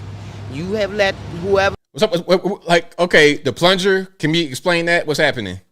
Whoever's up there in your ear tell you what DC is, what's going on in DC. If it were people who were familiar with where they lived, what goes on, how people conduct themselves, then I'd say yes. But to have people come from like Mars, and because you see people standing around, they're making a lot of assumptions, and a lot of people are getting. See, she don't really understand the way the crime work either, though, because I know if you got guys standing around, that's how a lot of the crime starts. See, they understand what is happening. People like that may not really get it, which is why the men need to be taking over the community. If you got women leading it, they don't understand what the young guys are doing at all. They have no idea. That'd be the same like talking about my poor baby didn't do nothing. Meanwhile, her baby is a whole terrorist. She has no idea what's going on. You see that quite a bit in a lot of these areas. People that have no idea what's happening and they enable it, which is why you got to have the outside force to come in to regulate it rather than enabling it. Caught up for no reason at all. That part I don't like. It's out of order, and you got to have order. Anywhere, any society, you got to continue to have discipline, and you must have order. And it starts at the top. It starts at the top. Lately, nothing that much has been going on since law enforcement been around, yeah. Give them the help and then back off. Maybe that's what I thought about. Maybe back off, let them go when they can handle it. You can go from here to Southern Avenue, and you'll be lucky if you see a police. Residents, especially in the tough parts of town, deserve public safety, but they haven't been getting it. They're not up on Capitol Hill robbing. They're not up on Capitol Hill murdering people. They don't really get it. Some of us get it in the community, but some of us don't. And that right there is a problem. That's why you got to have the outside people, because not everybody even understands the problem. They have no idea how to address it. Let them tell it. Everybody out there committing the crime and do nothing. Or they just hanging out, they just having the party. Okay. Well, that guy that was having the party, he didn't carjack 15 people. He'd have been in and out of jail. He'd have been locked up 85 times. That is who you talking about, but they don't really get it. All right, let's keep on going here. So this right here is a sporting event. And the sporting events, things like this are often target areas for crime because people from the bad areas and criminals in general will travel to DC sometimes. They might not even live there. They'll travel to DC to victimize these people. Like when I was in college, let me tell you a quick story when I was in college. So I took 1 year at ODU in Norfolk, and I would hear stories about those who lived on campus. I didn't live on campus. I would hear stories about them. They would walk to like these little spots that's nearby campus, like a pizza shop, whatever. Now they tell you that it's kind of a dangerous area. It's like Larchmont in Norfolk. So it's kind of a dangerous, like, what was that? Lambert's Point, Larchmont, it's all right there. So it's kind of a dangerous area a little bit. Well, actually, it's very dangerous. So they tell you, okay, walk from wherever you're going in a group at night, especially. Now, there was a group of like 5 kids coming from the pizza shop, going back to the campus, and they got surrounded by 8 people with guns and robbed. And when they did the mugshots and show where they were from the entire state of Virginia, from Covington, Virginia, way out in the mountains, like 6 hours away. They would travel to a place like that to victimize vulnerable people. So when you have the guard out there, they are to prevent that kind of thing from happening. See, the streets, we know stuff like that goes on, but the regular normies have no idea. The grandmamas have no idea what's happening. They don't know their grandbaby is driving 3 hours to Norfolk State, ODU, whatever, to rob these white kids on college campuses. And black kids, too, they would get robbed as well. It wasn't a color thing all the way. But a lot of times, that was their thought process. They're going to get unsuspecting kids, white kids a lot of times, and rob them for whatever they got. That's the whole thing. Okay, that's the issue. And if you were black, they rob you too. So shout out to them. Shout out to the guard for being out there for making sure that everybody's safe. Hold on. Did I play the video? Let me just go back and play it. All right, let's show this here. Again, we got a sporting event. They're out there at the sporting event, making sure everything goes well. And these fine people don't get beat up, robbed, carjacked, or anything like that. Our men in uniform. Thank you for keeping us safe here in DC. Okay, got the music going. But yeah, shout out to the troops out there. We got the Humvees. We got the uniforms. I'm loving it. See, if I was out there in DC right now, I would feel safe. If I'm going to a Washington Nationals game or whatever they got going on, I would feel safe having the security of the National Guard there. I wouldn't feel like it was something that I would be afraid of. I would take pictures with the guys. I shake hands. I talk to them. Oh, yeah, for sure. All day long. But if you like what you're hearing so far, please give the video a thumbs up. Like the video, share the video, do all that good stuff. That'll help me out tremendously. Okay, now look. We got the guard out there spreading some mulch, okay? Doing a little bit of yard work out there in DC. So threatening, right? So threatening doing yard work out there in DC. Hold on. Let's get some sound. It's the National Guard, DC. We have 2 buildings. This is the safety measures. The park. Yeah, like right next door. I met one. They're real nice, actually. Like super great guys. Just doing their job, man. It's the National Guard. That's what I'm talking about. See, they're just doing their job out there, spreading the mulch, beautifying the city, making DC great again. I like that. I like that.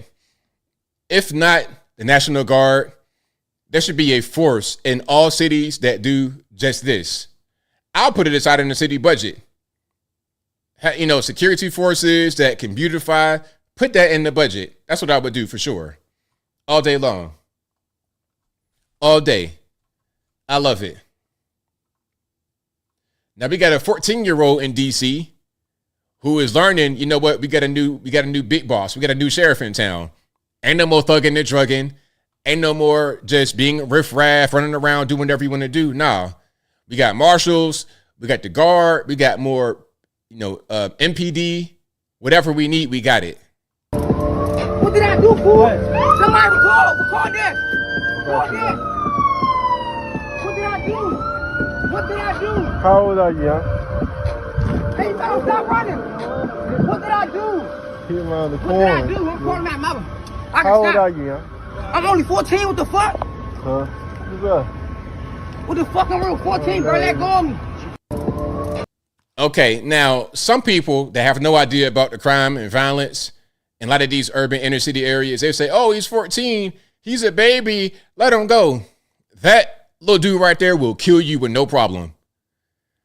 Not him specifically, I don't know him, but that profile right there will kill you with no problem. Listen, in Virginia, you could be tried as an adult at the age of 14.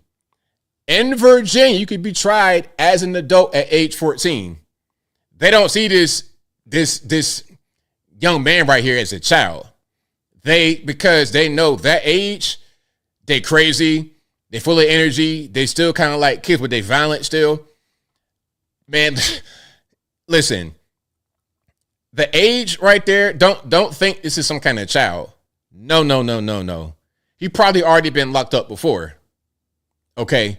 A lot of them start at like 12, right around that age, maybe even younger.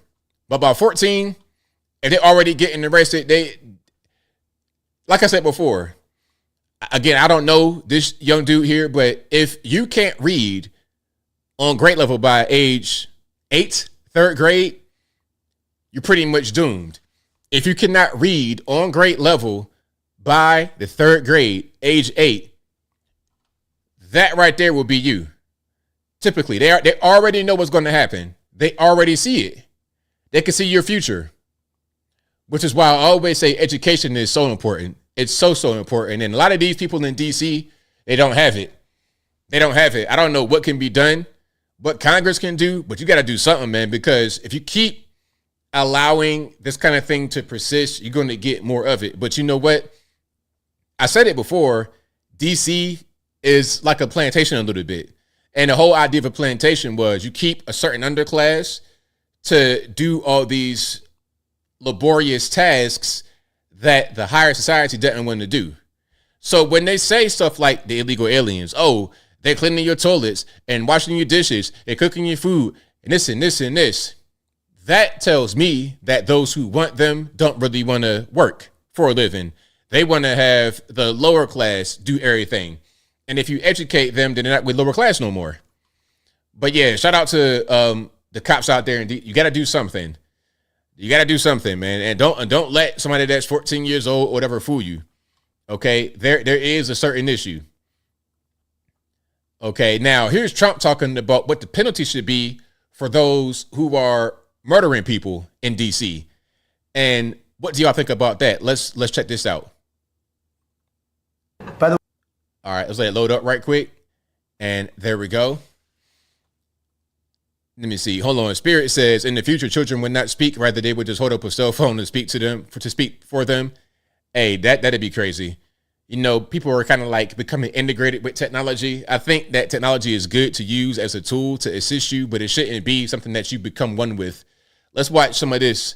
Here's Trump talking about what the penalty should be for murderers in Washington, D.C. Check it out. By the way, speaking of that, anybody murders something in the Capitol, capital punishment, capital punishment.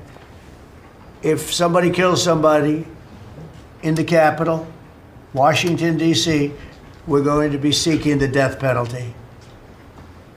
And that's a very strong preventative. And everybody that's heard it agrees with it. I don't know if we're ready for it in this country, but where you have it, it is, we have no choice. So in D.C. and Washington, states are going to have to make their own decision. But if somebody kills somebody, like you could have been killed, very lucky you didn't get killed, it's the death penalty. Okay? So what do y'all think about that? You think the death penalty for a murder in D.C. should be appropriate? I mean, listen, some say this is like, it's too much, you're going over the top, all this, that, and the third, but I like it. Listen, I said it before. You want to be thugging and drugging, shooting people, especially like innocent people, old ladies, little kids, stuff like that, man. You got to go ahead and go. Take you on out back. Hey, as soon as they found you guilty, beyond a shadow of a doubt, they got you red-handed, fingerprints, videotape evidence. Go ahead, get sent out back, and be done with you right there. That's what I would do. See, I think people like Trump and others are a little bit more lenient. They put you on death row, all that kind of stuff. Nah, let's go all back right now like Old Yeller, put you down. How that be that? Shout out Christy Nome. Hey, let's get Christy Nome to train people how to do it. Anyway, if you like what you're hearing so far, please give the video a thumbs up. Like the video, share the video, do all that good stuff. That'll help me out tremendously. Now, we got an illegal alien being arrested. And you know, whenever there's an illegal alien getting arrested with people around, there's one kind of person that'll always jump in the mix, loud and wrong, trying to stop it, trying to save them, as always. But let's watch. Do you guys feel bad about what you're doing? Don't you feel like horrible fucking people for what you're doing to this fucking city? Don't you fucking hate yourselves? What's your name? Say it again.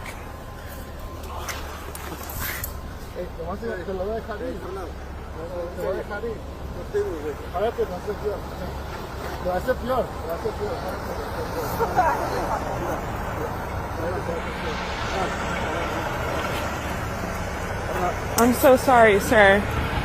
And I hope you guys think about this for the rest of your fucking lives and what you're doing to this country.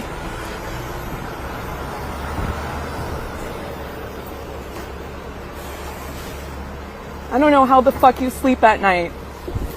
Like a baby, like a whole brand newborn baby. I sleep like a rock. I sleep, listen, when Trump came in office, ever since then, I've been getting the best sleep of my life. You know, that real hard sleep. You be at your grandma's house, in that bed you grew up in, you sleeping. Man, you slip into you go to a whole new dimension.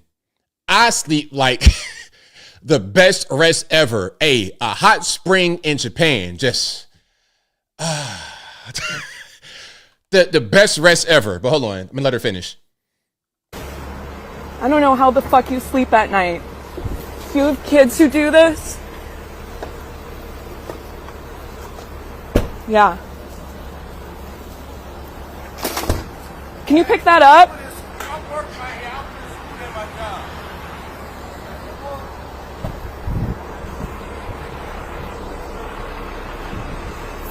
You getting the plates? Or what you gonna do with the plates, lady? What are you gonna do with the plates? Is that the whole thing with the? Can I get your badge number? What are you gonna do with the badge number and the plates? Absolutely nothing. I work right here. You know him? No, I'll put it at my job. Did you know him? No, but I'll leave. So we got the black guy coming in to pick up stuff. But anyway, listen. The white liberal, why are you always in the mix trying to, you don't know what's going on. This guy could be a straight up cold blood killer. You have no clue what's happening. All you see is an Hispanic guy speaking Spanish. You think it's some kind of ICE. Even if it is, so what? You stay out of it. Every single day, there are officers operating in this country, doing things in this country to make you guys safe. Whether you like it or not, whether you know it or not, you need it. If these guys weren't there to ensure your safety, you'd be totally vulnerable out here. You don't believe in guns. You don't believe in protecting yourself. You don't believe in nothing. You don't believe that the criminals are the criminals. All you're going to do with that kind of mentality without police to be there to back you up is become a victim. That's all you're going to do. So rather than trying to get in the way, talking like Taylor Swift, what are you guys doing? Rather than doing that, just say, thank you, I appreciate it, and go about your business. Go about your business. But if you like what you're hearing so far, please give the video a thumbs up. Like the video, share the video, do all that good stuff. That'll help me out tremendously. Now, this guy right here is going to set us straight. He's going to cuss us out because we think that illegal aliens shouldn't be in the country. So he's going to say, you know what?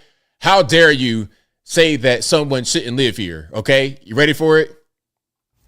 And look, I'm not trying to get beat up or cussed out or nothing like that. So, hey, man, I'm going to keep my comments very light because I don't want to get beat down by Captain Courageous over here. Let's watch. I just think it's hilarious because who the fuck are you to tell somebody else that they can't live here? Who the fuck, because you were born here? Obviously, you never learned how to check your privilege because you're lucky that you were born in a country like this.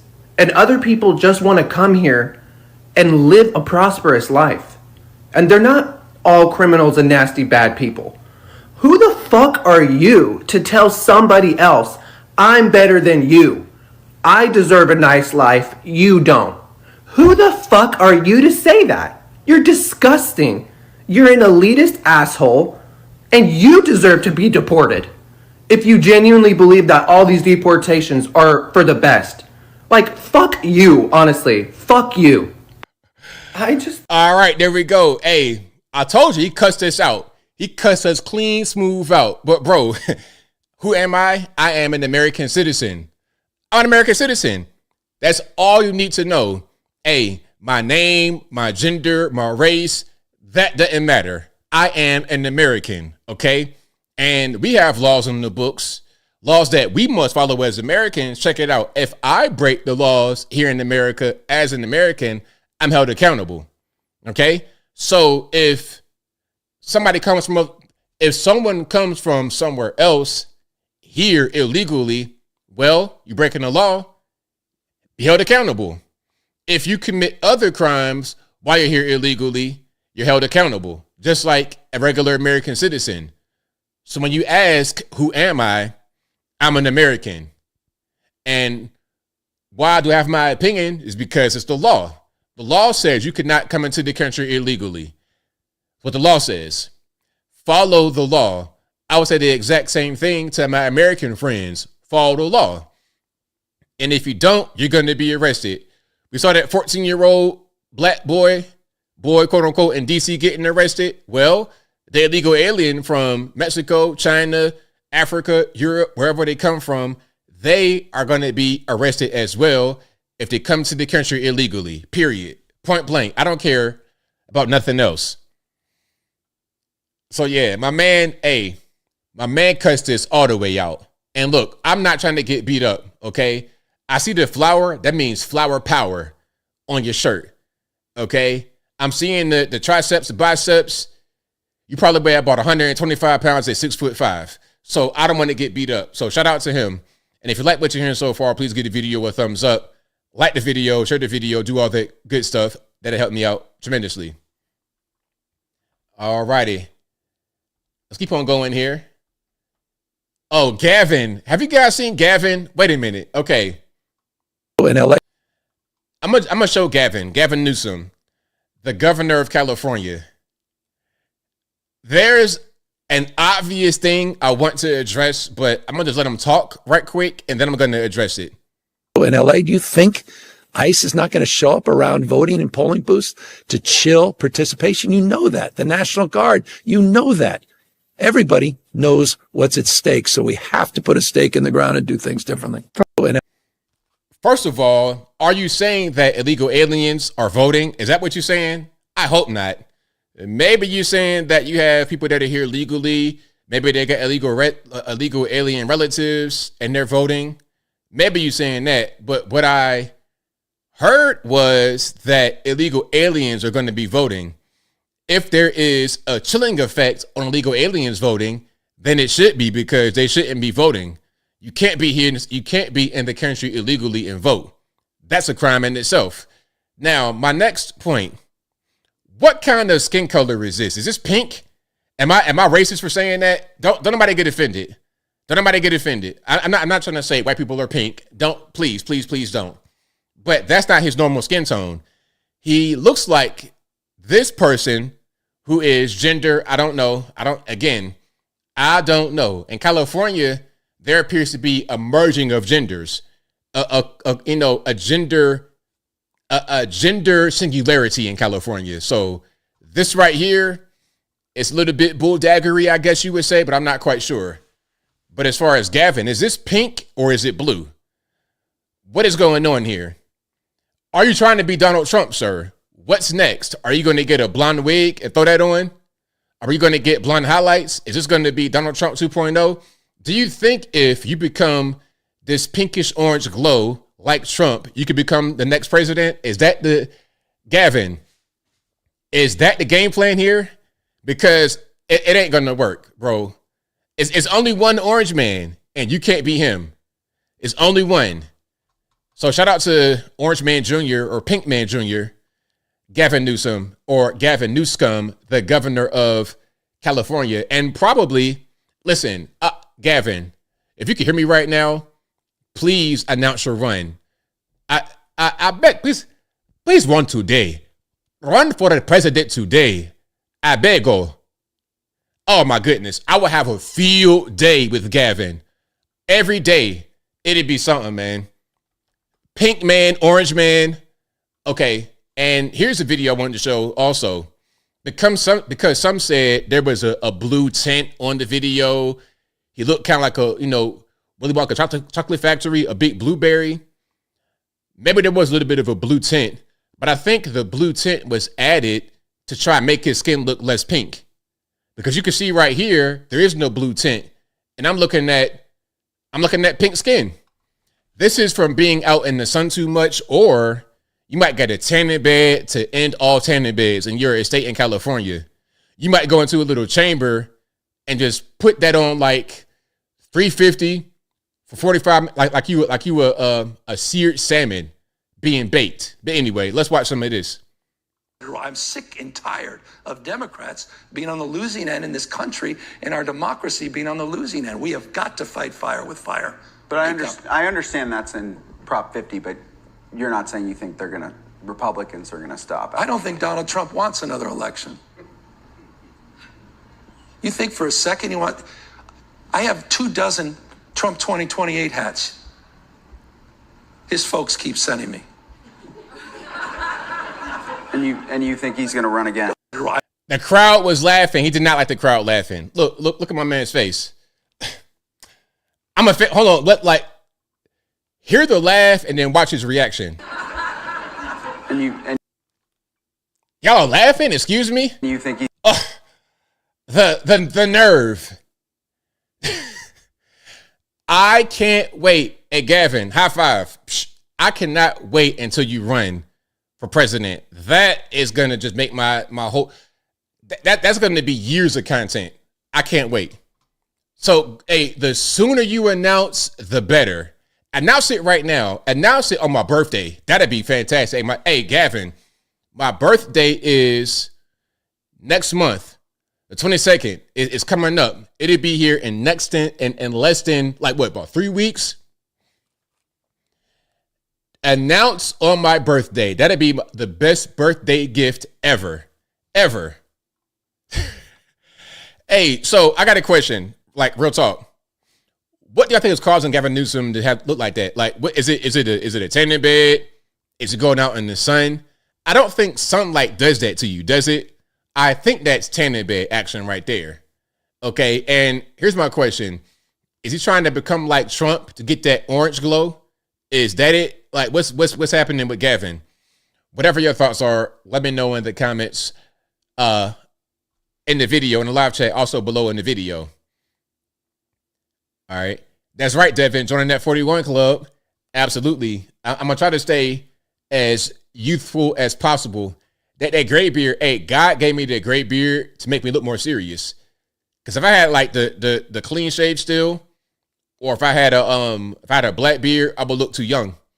So God said, okay, give you the gray early so people know what time it is. They know you're not a moron, basically. Okay, here goes JD Vance talking about just how many illegal aliens were in this country and how they were competing with Americans for resources. This is what I said. I was saying it before. Listen, a big part of the reason why the migrant crisis was so important to solve is because they were battling Americans for resources. An example, affordable housing is it's a shortage of affordable housing because illegal aliens got it. The story I told about in New York City and what was that, in Queensbridge, the housing project. So 8,000 migrants got dumped into Queensbridge.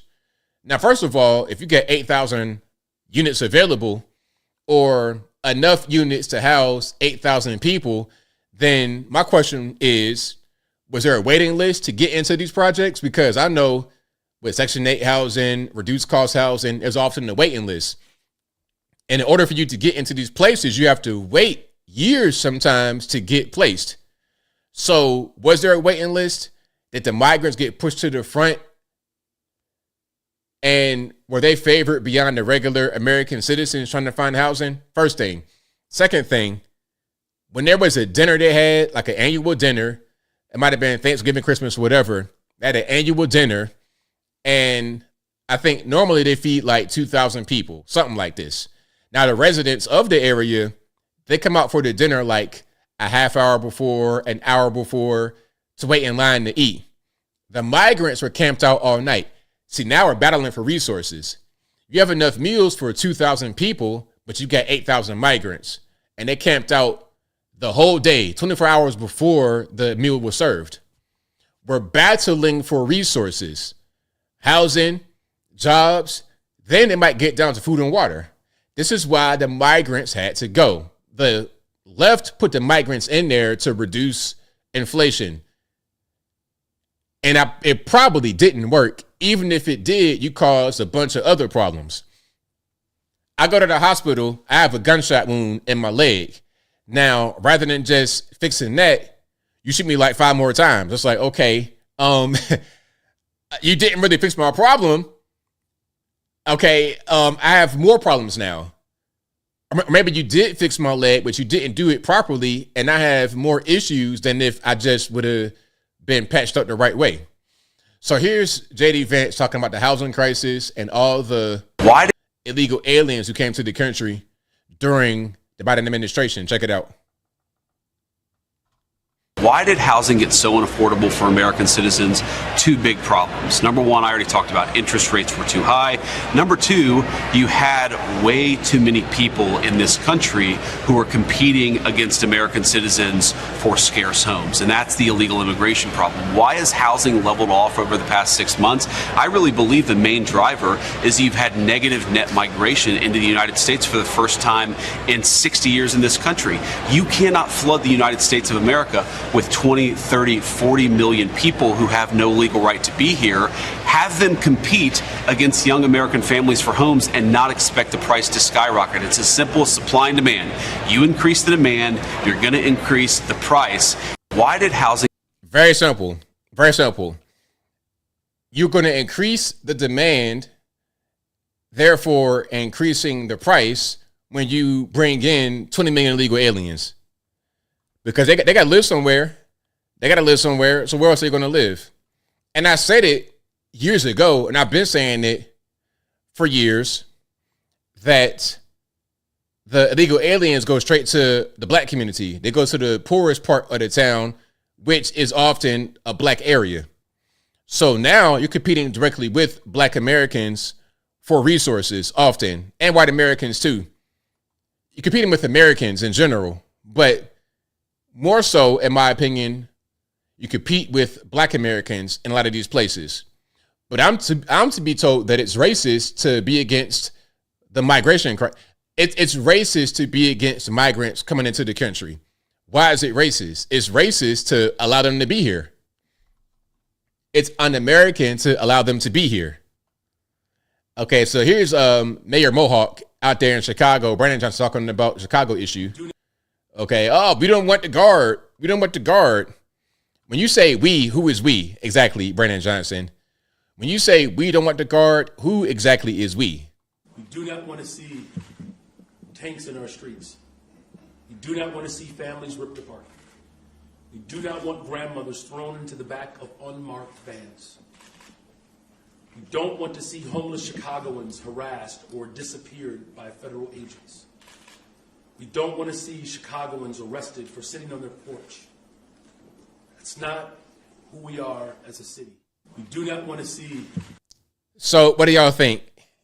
Anybody in Chicago, anybody that knows about Chicago, would it be a good idea to bring in the guard, or would it be a bad idea? I think, of course, if you ask me, it'd be a fantastic idea, because the citizenry are like, hey, we got a problem. There's an issue. Someone please come help it. Someone please come solve the problem. And if Mayor Mohawk can't do it, if Pritzker can't do it, then why not bring in the guard and let them get a crack at it? Why not? Why not? That's my question. Now here's Pritzker talking a little bit more. And it's Donald. And RIP to the headphone users. Let's go to Pritzker. All right. And it's Donald Trump that is defunding the police. It is not the state of Illinois. It's not the city of Chicago. It's Donald Trump. And the city of Chicago isn't even in the top 25 major cities with high crime rates because we've worked to bring it down. We got more work to do. Every death is a tragedy. Every crime that's committed is a tragedy. And we need to protect our families and help the victims of violent crime. But Donald Trump has defunded the programs that would help us most to make sure that we're interrupting violence and also providing the kind of coordination between federal law enforcement and state law enforcement, the resources that are necessary for doing that. That's a real shame. And it's Donald Trump that is defunding the police. And it's... You guys in Chicago ran a whole big campaign on defunding the police. How is it Trump's fault? You guys defunding the police. Like, directly, you guys did that all over the country. Stupid stuff, stupid liberal policies. The things that just don't make any sense. Why would you defund the police? You need the police because you have a crime problem. You got a crime problem. When you defund the police, you're going to have more of that problem. So why are you trying to blame Trump now? You guys were the ones that did that. You guys ran whole campaigns on it. And if you didn't defund the police and you were a liar, so which one is it? Either you did what you promised to do or you didn't and you lied. So I'm just trying to figure it out. If Trump defunded them, wasn't that your promise to make? So wouldn't he be fulfilling your actual promise, you're just a liar. I mean, shout out to all the residents of Chicago, LA, etc. You guys got some bad leadership. A lot of good people in these places, a lot of great people in these places, but terrible leadership. Okay, we got a young lady talking about Chicago and the YNs in Chicago, I suppose, and how they're going to scare Trump. He won't come to Chicago. Let's watch. Well, he's backing down about moving the guard into Chicago. Yeah, he's gotten all kinds of backlash about it. And I'm sure his people have told him, look, if you start taking the guard into Chicago, they're not going to peacefully protest. They're going to fight back. And unless you're ready to deal with that, you better keep your ass out of Chicago. Yeah.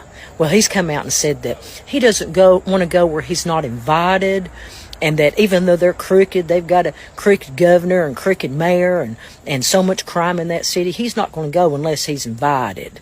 Even though he was just saying all these African-American women in their red hats have been saying, please, sir, please come help us in Chicago with all of our crime. Bullshit. Yeah. But he knows. He knows if he goes in Chicago, it's going to blow up. And he's scared. So, Chicago, you've got excellent pizza. You've got excellent hot dogs. And you've got one scared taco. Good for you. Good for you, Chicago. Hell yeah. All righty, there we go. So, I'm not quite sure that Trump said that, but either way it goes, Chicago most certainly needs the guard. They really do. Now, whether there's a legal issue that prevents them from doing it, I don't know what's going on, but they need it. They really do. The little joke at the end, oh, that's one scared taco. I'm sure she practiced that whole routine in the mirror, and it's been a while. I finally get to say it on the video. I feel great. The taco line, I'd kill him right there. That'd be the zinger right there. A lot of these people, they deify Donald Trump like he's Jesus. Oh, he. It's like who is this man exactly in your mind? You're deifying him like Jesus, and he takes up all the space in your head. He's like a constant presence in your mind. That right there, I think, could be considered Trump derangement syndrome. So if you have Trump derangement syndrome, please seek help. If you have Trump derangement syndrome, hey, tell your family, you know what? I'm suffering. I am suffering and I need some help. You know what I want to do? If I was like a mental health professional, if I was a doctor, like a mental doctor, I would start a program just for TDS sufferers. It's like a rehab facility. You understand? It's like, okay, have you ever had family that has gone to rehab and you had to take them? Like you had to go be there with them and sit down and talk. I've done that before. I tell you, Dad had a drinking problem at one point. He had to go to rehab. And before he died, he said, yo, tell the story, it's fine. So I'm not snitching. He told me to tell the story. So he had to go to rehab. It was like an inpatient facility up there in Northern Virginia. And it is a thing where you have to convince them to go. You got to confront them, have an intervention, all that kind of, we did all that. So maybe at a certain point, this young lady, there should be an intervention. Sit down and hold hands with her.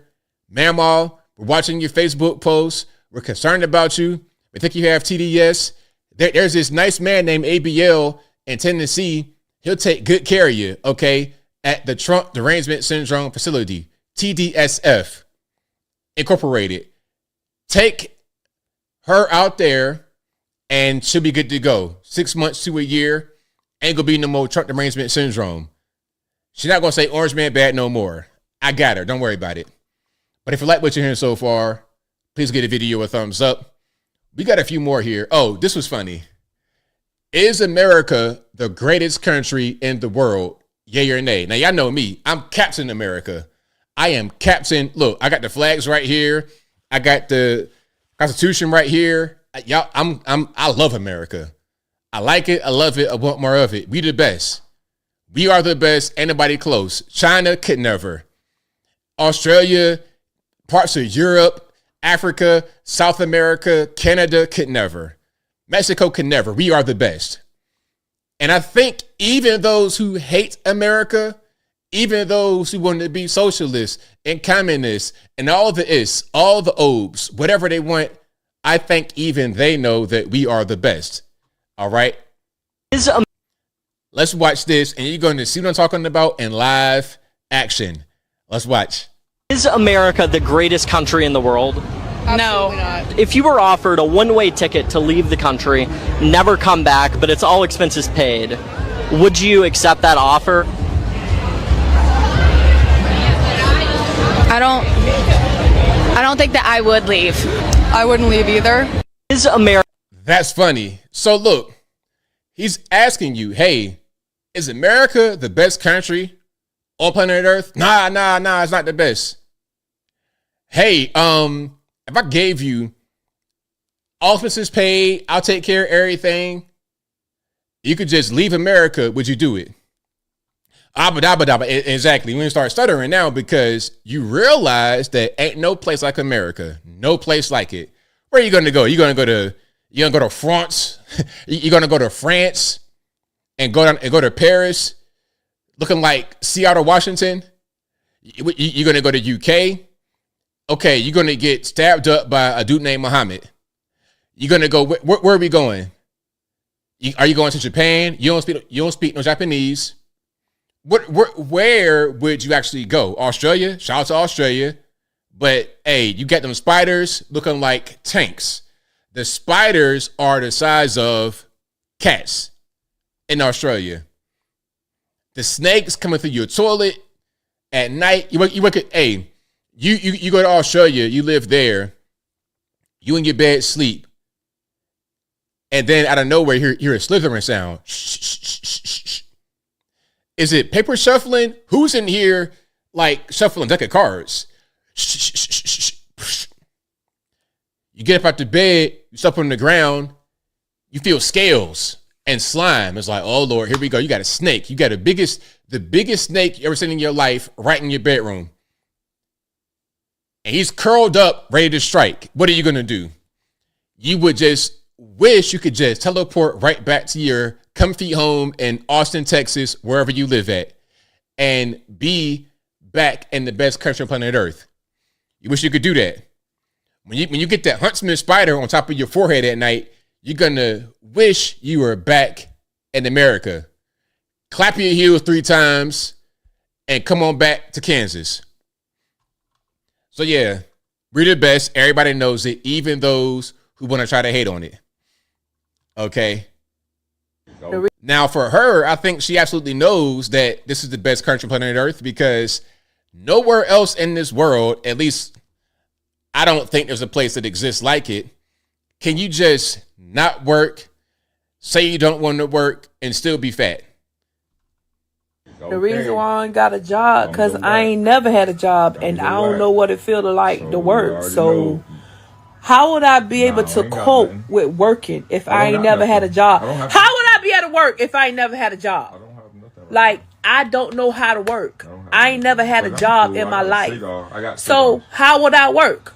I ain't never worked for minimum wage. So how would I work? I ain't never had a job in my life. I don't pay tax dollars, as y'all said. You know. Okay, there's a lot there. Okay. If you don't work, never had a job, you better figure something out real quick because this system you're trying to rely upon, take advantage of, and manipulate is not going to be there for you. If you're in a house right now and you are a Section 8 tenant, hey, you got 2 years to figure it out. I don't know what you're going to do. You can sell hot dogs for a living. I don't know what's going on. You could work at TSA, do something. But you can't just permanently live as an able-bodied adult and just lay around and do nothing. It don't matter if you black, white, Puerto Rican, candy stripe. It doesn't matter. You got to get off of your hind parts and go to work. Do something in this world. They got some places where they have work requirements or volunteer requirements, like 15 hours a week. You could do that. Bang out 15 hours on the weekend. You could do, 7.5 hour shifts, 15 right there. 7.5, that's 15. Easy. So all throughout the week, you can eat more food, Okay, you can lay in the bed more, make videos more, and you chilling. But you got to do something. And even that whole little process of the 15 hours of community service for your food stamps, that will still be a 2-year period. People that permanently live on welfare, they're never able to get themselves out of poverty. They're stuck in poverty forever. It's a perpetual cycle of poverty. And if they have children, their kids are not going to know nothing because the cycle of laziness starts from the home. So a lot of these homes where people just don't do anything, they don't do anything with their children either. So they go to school unprepared. Kindergarten, they can't read at all. They can't read their own name. They can't write their own name especially. They can't tie their shoes. They can't count to 10. They can't do anything. So they're already behind their counterparts. And sometimes they say this is a racial gap. They say it's a school to prison pipeline. There's an achievement gap. It's not about race. It's about preparedness of the children. Again, when I was going to school for the first time, I had everything. I could read, count, draw, color. I had everything already. So I'm in kindergarten, first grade, second grade, bored. I'm just sitting there reading my Goosebumps books. I'm reading dictionary. I'm reading encyclopedia. I'm bored because the other kids are going to be behind me because they went to school a lot of times with nothing. I'm already where they wanted to be. When I was probably in kindergarten, I was already like at a second grade level or a third grade level already. And that right there is the achievement gap. Okay, we got another one here about people trying to seek jobs, or maybe not. Trying to seek jobs. Let's watch this. About work from home. She does not want to go back to the office, okay? So here's an idea for everyone that wants to make their employees return to office. Sure, I'll return to office if my day starts at 9, not before. My commute counts as part of my day. So you get to make that decision. I can either waste half an hour or however long it takes people to commute, or I can work from my desk. You pick. Okay, there's more. So she's saying, you know what? If we're going back to the office, my hour of commute time, that's going to be time I want to get paid for. Now, here's my question. How much are you getting paid at your job? It's probably a pretty nice job. You appear to be in New York, probably Brooklyn somewhere, a gentrifier. You make plenty of money. So this is like a first world problem I'm hearing right here. This is a first world problem. You make plenty of money. Go to the office. Go back to the office. Because you know what? The problem is y'all had work from home and messed it up. You got all these little gadgets and gadgets that can simulate work when you're not working, because y'all know how it go. If you're at your desk, they can tell if you're actually doing anything. If that mouse ain't moving, it's idle, you're not doing anything, but you're collecting money. You're not being productive. Productivity dropped with work from home. So they're saying, okay, you got to come back to the office, and you're ruining the economy of the local area because you're not going out to these restaurants. You're not doing anything that happens when you actually leave your house. But the main thing is your lack of productivity. So go back to the office. And if you don't want to do that, do something else. That's my thing. I did not want to do corporate America. I know it wasn't going to work. I knew from y'all know my story, how I got sexually harassed twice when I was trying to become part of corporate America. Well, it was one harassment, one sexual harassment, and then one, it was like kind of like borderline. It was one borderline. But I knew from that experience, it wasn't going to work out. I knew it wasn't going to work out. So I just didn't do it. So if you think working from home is what you want and you are not able to get that anymore, well, figure something else out. Hey, maybe you and the last lady can sell hot dogs and footballs or whatever together. Y'all can join, y'all can collaborate and be hot dog vendors in New York City. Have a, two ladies, one cart. That'd be your service right there. Hey, that whole thing was crazy, man. The one dude was jealous of me. he was jealous because I'm in the center of the thing having an interview, and it was a white dude, and it was all black women in the office. When I saw that, I'm like, this ain't gonna work automatically. This ain't gonna work. When I saw that, I'm like, nah. They all looking in the office, looking dead at me. And he's like, oh, you look pretty nice, man. You're just pretty nice. I'm like, you weird. You hating on me. You kind of gay a little bit. I'm good. Don't worry about it. It was so weird. I'm good. To the corporate America people, you guys are true warriors. I could never. I'm too loud, too big, too much, too raw. It just ain't gonna work. Y'all got to take so much microaggression. If I'm in there and I get the wrong thing said to me once many times, they're going to hear it. The whole office is going to hear it. The whole office will hear my complaint. And then they're going to want to call the police. Oh, he's being violent. I'm not being... Anyway, I knew that wasn't my environment, so I did something else. Now, it wasn't too many black folks. It was the women. It was too many women. That's not going to work. I don't like working with women in that kind of space. Not in the office where it's nothing but them. If you have nothing but women in the office, it's not a place where a man should be. And in that situation, you had one white man and a bunch of black women. He was like the manager, the overseer, kind of. That's not a place for me. I always worked well in an environment where we were independent, working as individuals for a collective purpose, not like taking orders from this dude, because he's going to want to assert his dominance over me. Although he really can't, he's going to try. He can't in reality, but he's going to try. So he'll say little slick stuff to try and make me be inferior. That ain't going to work with me. That's just not going to happen. Okay. Yeah, exactly. A hen house, 100% a hen house.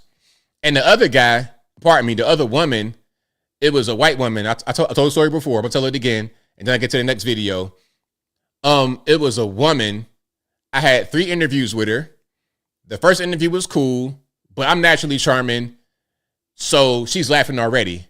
But I'm not trying to do too much. I'm just kind of being normal. I'm not trying to lay it on too thick. I'm just kind of chilling. By the third interview, this is a Friday, and the first 2 interviews were outside in the common area, but now we're in her office, and it's just me and her. And she put on this shirt that I could tell was from the back of her panty drawer.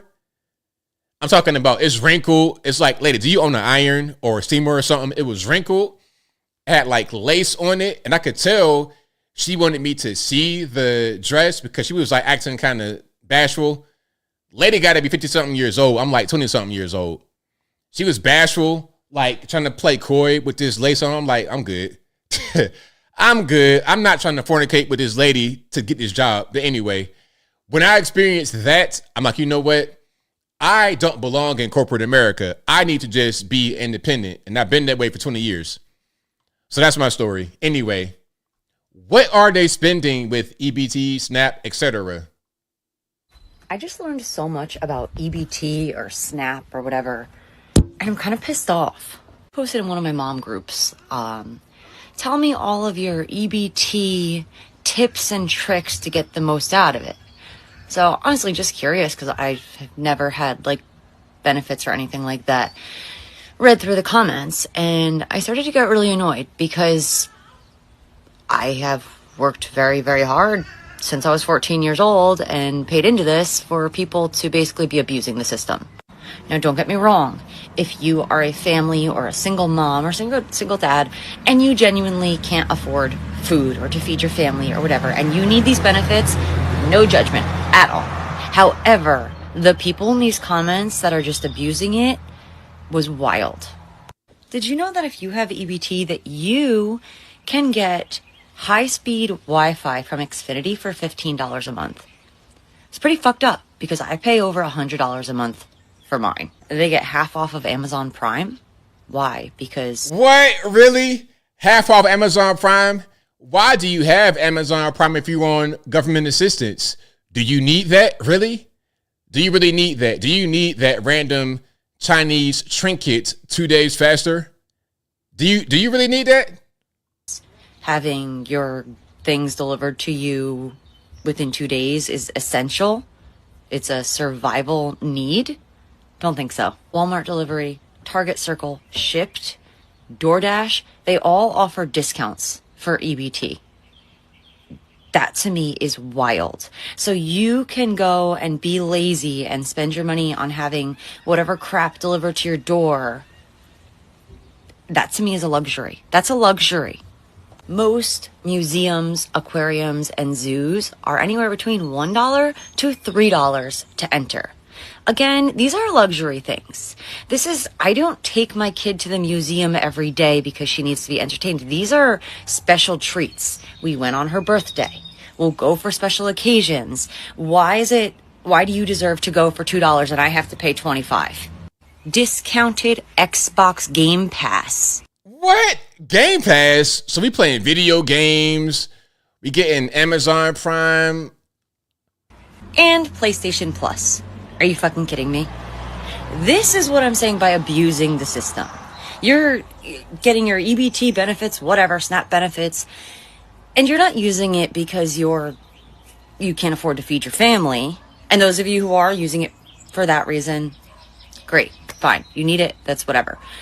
But the people that are like, I'm staying on it long term and I don't want to lose these benefits because of these benefits. This is wild. Why do you get the privilege of getting discounted things when we're working our asses off and paying for everything out of pocket? You get to go to the zoo for $2 and I got to pay $25, $30. You get discounts. You get free delivery from Walmart and I have to pay for it? I don't think so.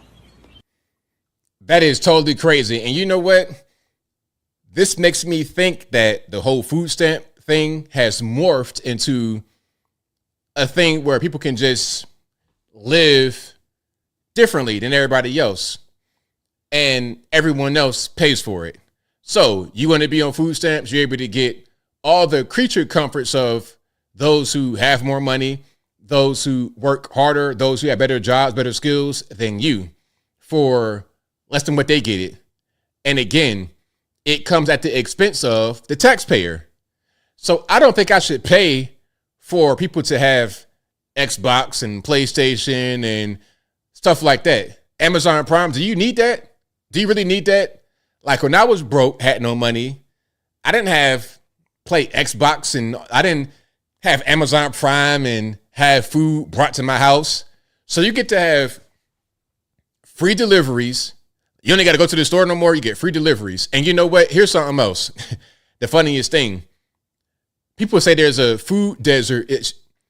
There's a food desert issue. There is no food deserts. There are no food deserts because you're able to go shopping at Walmart.com and get the food delivered to your house for free. How do you live in the food desert when that is an available option for you if you're on government assistance? Make it make sense. If you're not on government assistance, then why can't you just go to the store and get what you want? It could be 10 minutes away. That's fine. Just get in your car and drive, hop on the bus, do something like that.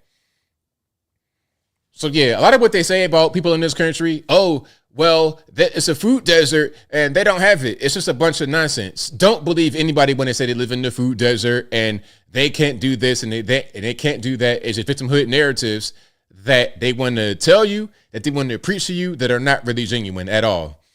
They are not genuine at all. Humongous Shift says, I'm allergic to work. Can I get EBT? Hey, you know what? With the way things are going in some of these places, you know what? That might be a valid excuse. I'm allergic to work, so I need EBT. I got one more from RFK. One more to show just how much monies we spend on these programs and what the monies are being spent on specifically. We spend $405 million a day on food stamps. That's what the taxpayer is spending.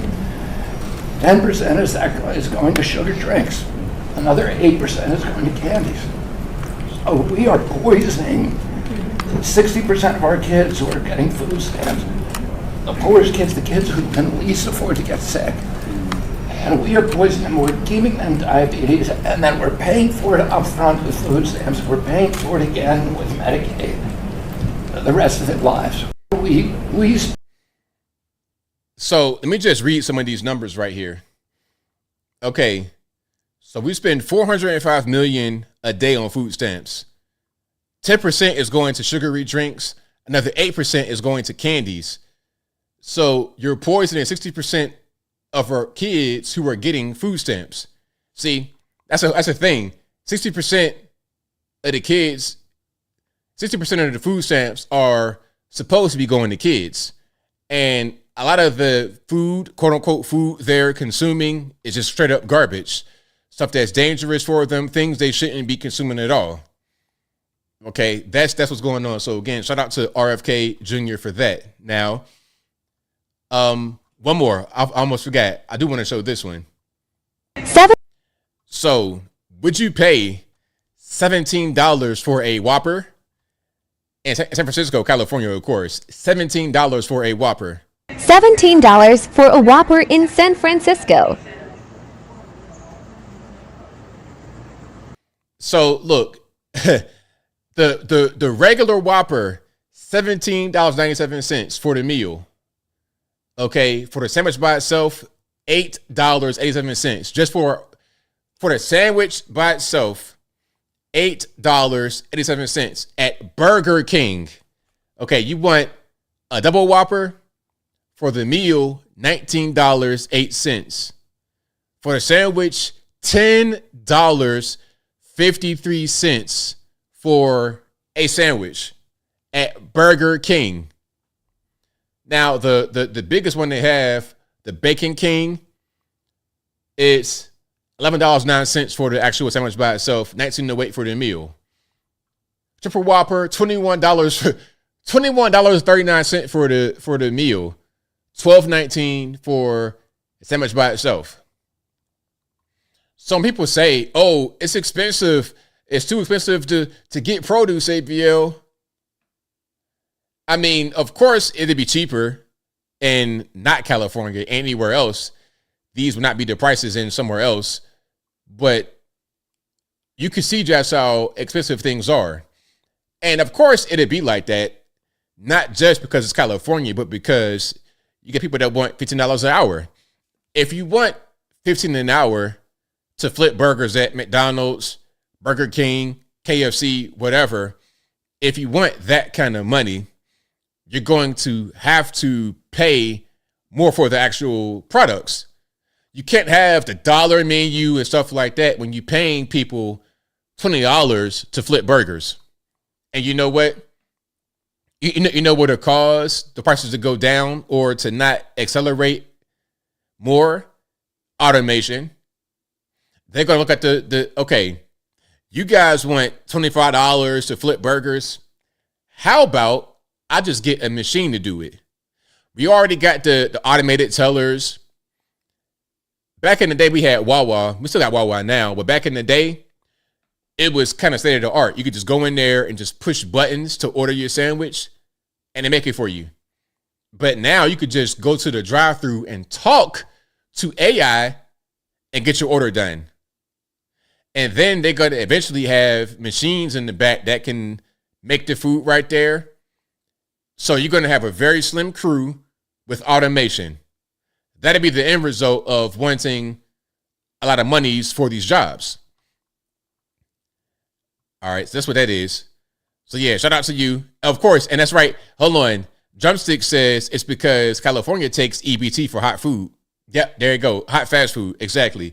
So it's like government, it's like student loans. They could charge whatever they want because it's funded by you and I, the taxpayer. It's like writing a blank check from your pocket. Why wouldn't I charge you $100 grand to get a degree underwater basket weaving? Why not? Because if I charge you that, it's not you paying for it, it'll be the taxpayer paying for it. So why not? That's how that goes. But if you like what you're hearing so far, please give the video a thumbs up. Like the video, share the video, do all that good stuff. That'll help me out tremendously. Okay, let's get to some calls in a minute. I got super chats on deck. Then we're going to get to the calls. The number to call is 706-406-3287. Again, 706-406-3287. But super chats on deck first. Then we're going to get to the calls. Thank you to Ryan Henderson, who says, hey, love the USA. More pew pew, less pew people. Exactly. Less of them, but more of that right there. Thank you to Taylor, who says ABL took a mini vacation out to Bend, Oregon. No homeless, clean, but a bunch of rich liberals and expensive. Highly recommend it for the nature, though. I might go out there. It looks beautiful out there. Yeah, I might go out there. Just like, in certain parts of the country, you're going to have a lot of these liberals, but it's often in a beautiful place in the country. In the and when I was with when I did Tim Pool show, I went to, what was that? What's the name of that place? On the Panhandle. Harper's Ferry. I went out there and they had a bunch of these shops and stuff, and it was white liberal USA. They were cool though, but I could tell some of them might have recognized me and they were kind of offended, but they don't really say nothing to you. They kind of like give you a look.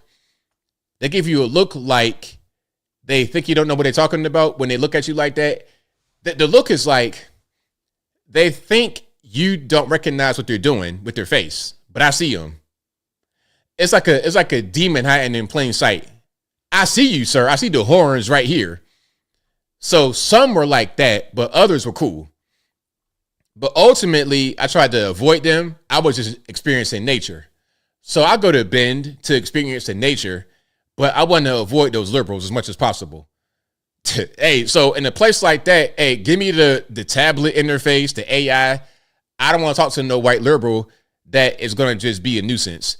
Anyway, thank you to Leo Mazzina, who says John Stossel did a report on how hard it is to get a gun. I think it was on ABC or Fox News. Thank you to the Whitesman for the peace sign emoji. Thank you to Ryan Henderson, who says lawmakers are not the best and the brightest, they're the least. Thank you to thank you, Ron also says the lawmakers don't have any thoughts and they don't pray because they're demonic. Ryan Henderson also says the only reason why things don't change is because we don't fully prosecute the criminals. Exactly. Yeah, the criminals get a slap on the wrist at best. There's no real prosecution. You got guys that's kidnapping, carjacking, all kinds of stuff, but they don't really get prosecution. Thank you to Michael Critchlow, who says gun control is really about punishment and making Americans criminals for owning firearms. Exactly. Thank you to Ryan Henderson, who says those transformers show that they are crazy. Thank you to Lothair, who says Robert. I'm going to call him Robert if you like it or not. Out of sympathy for scumbags. Thank you to Lothair again, who says his name is Robert. He was born a man, and I mean that in the most disrespectful way. Ryan Henderson says, I can see that Transformers have a problem with God, and it's sad. They need deliverance. Thank you to Ryan again, who says the problem with liberals is that they can't do any critical thinking at all. He also says, how is it that the grandson has a better answer of truth than Snoop? Exactly. Thank you to It's Lanita for becoming part of the ABO squad. Also saying, in 2023, Ted Cruz put forth legislation to harden our schools through the School Safety Act with federal grants. Democrats blocked it. Blood on their hands. Exactly. Thank you to Jeff Watford, who says, choo-choo on the tips. Shout out to you and shout out to you guys as well. I appreciate y'all. Let's get to some calls here. Again, the number to call is 706-406-3287. The phone lines are open. Let's go to 541 in the line. Who am I speaking to? Hey, ABL, it's your buddy Matt over here in Oregon. I heard you say the word bend, and I was like, oh, I gotta call now. It's just funny because you read off that somebody said they took a trip over here and it was no homeless. I don't know. There's so many freaking homeless here, dude. It's stupid. So yeah, I don't know. He might have been in a different part of Bend. Like, are there like sections of Bend where it's okay, and then some parts where it's not okay, or is it like everywhere? Like if you came into town and you just kind of hung out in what we call our old mill area, and you had like a hotel there, and you just hung out in kind of a downtown old mill area, you might get away with not seeing any of that. But it's like it's kind of just on the fringe areas around.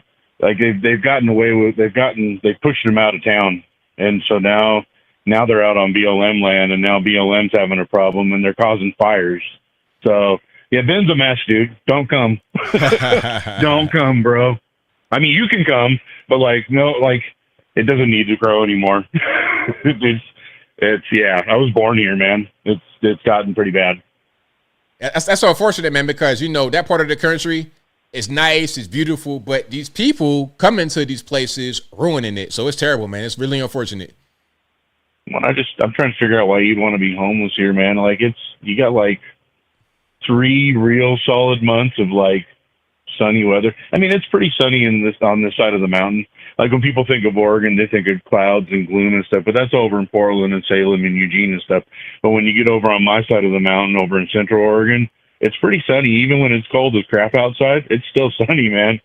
So, and it's beautiful. I know why people come here, but like, there's a lot of months here where it'd be not real homeless friendly. I don't know how they do it, man, but that's when they start fires.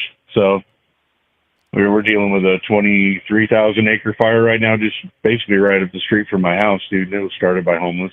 So yeah, there's plenty of them. Yeah, man, that's really unfortunate, man. It's really unfortunate. Yeah, it is.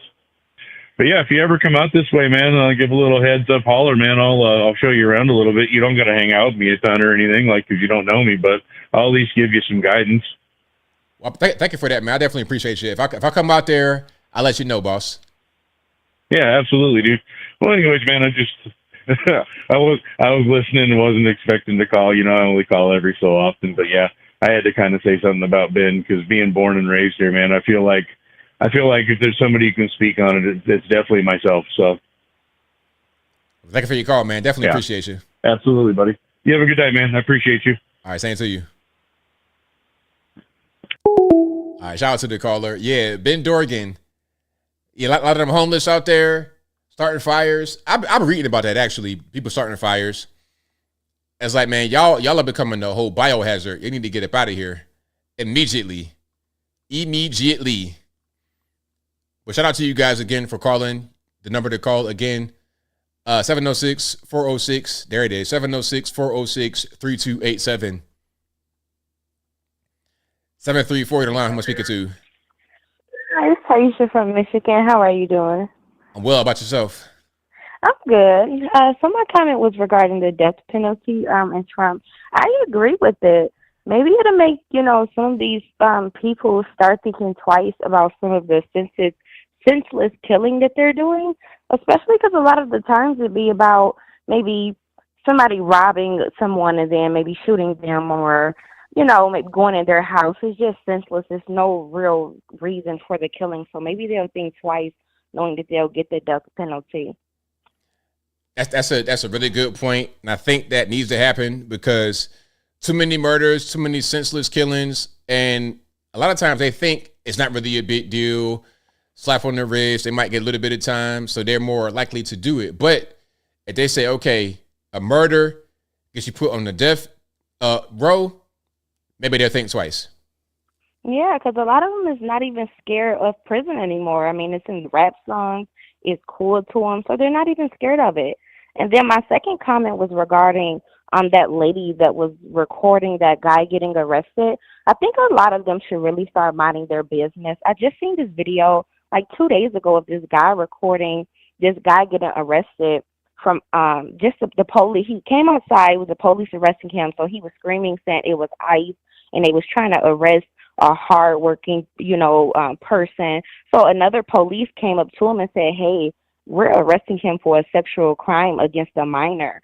So then he got all quiet and, felt stupid. That's the reason to mind your business, because you never know why someone is getting arrested and what's going on. A lot of them just do it for views on TikTok. The only reason is for views. If, social media wasn't a big thing, so many people will walk past. They won't pull out their camera. They won't even speak on it. They can be on their way to dinner, and they wouldn't even speak on it. But because social media and views are a big thing, that's the only reason. Exactly, because they do the exact same thing they see on social media. It's the same way. Oh, they try to interfere. Oh, you're ruining a hardworking American. You see what you see on TikTok and you try to repeat it, but you have no idea what's going on. You should just not talk and mind your business. Like you said, mind your business. Exactly. But that was my only two comments for tonight. Have a good night. Thank you for the call. I appreciate you. Bye. Yeah, I saw that video as well. I think I had it right here. Oh, here it is, actually. I should have played it. I have it right here. I'm going to play this right quick, then I'm going to get right back to the calls. Hey, y'all, be careful. They're arresting people at work here. Hardworking Americans who build, the ones who do all your landscaping, work on your cars, fix all your stuff. They're coming out here taking them all. They're coming out here just taking everybody at work. Be careful, everybody. Don't go to work today. Where you work, child sex crimes, so. Oh, you do? Yeah. Never mind. He's a fucking weirdo. Oh, yeah. Never mind. He's a fucking pedo. If you guys could do me a favor. No. So one of the goals that we try to do with stuff like this is we really try to get a lot of people have a lot of victims out there and they don't like to talk to us. Got you. Like they feel embarrassed about things. So just our goal is to save children out here. So Absolutely. I'm 100% with that. This is a good guy. This is the good guy right there. We saving children. Save the kids. If you have children, watch out for that guy. Shame on you, man. Shame on you. Hey, y'all. So, okay, first of all, a little bit of common sense will go a long way. This guy is like 300 pounds. Why do you think he's going to be out here landscaping and digging ditches and stuff like this for no money from a different country? Why would you think that? Okay, mind your business, because you might be looking at a straight up criminal getting arrested. Being in the country illegally is a crime. I'm talking about those who are doing a little bit more than that. And in this case, it was more than that. You have a guy who is accused of child sex crimes. The lowest of the low. People like that, no one should ever defend.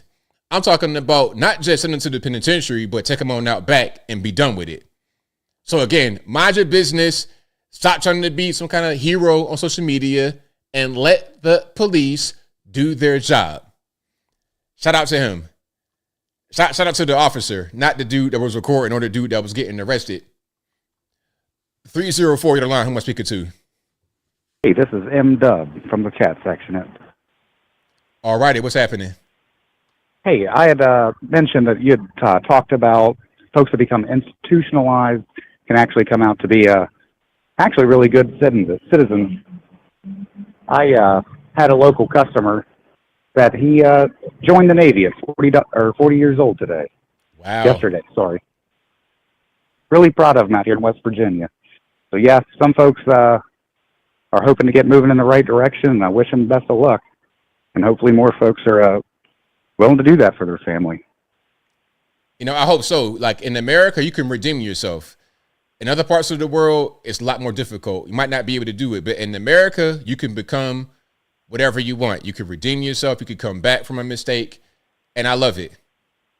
Especially him coming from West Virginia, he kind of saw what was going on around him, and he goes, I got this. So shout out to Ben out there. Shout out to Ben, absolutely. Take care, ABL. Thank you for the call. Appreciate you. Yeah, shout out to Ben, 40 years old. Hey, man, whatever works, knock it on out, boss, and do well with your life. 859, you're on the line. Who am I speaking to? 859, hello. Going once. Going twice. Sorry, 859. I don't know what happened. ABL. 310, you're on the line. Who am I speaking to? Hey, ABL, this is Ron from Georgia. How you doing, sir? I'm doing well. About yourself? Real good. I'm doing better, man. And I had a great birthday, so just letting you know that right off the bat. Absolutely, man. So I appreciate all the well wishes from everybody in the chat too, and yourself. Man, Mayor Mohawk. Brother, I like the name that you gave him, Mayor Mohawk. Yeah, he's going out and blasting that he's telling giving out an executive order that he don't want nobody assisting if the press come in with the National Guard, that he don't want nobody cooperate with them. Buddy, what's going on here? What's going on with this guy? The only thing I can see, the reason being, is because they just love crime. You know, there's money to be made in crime. I believe that one of the reasons why the people that are in these crime-ridden cities, the only reason why they don't want the National Guard and the police to arrest these people is because they're making money on crime.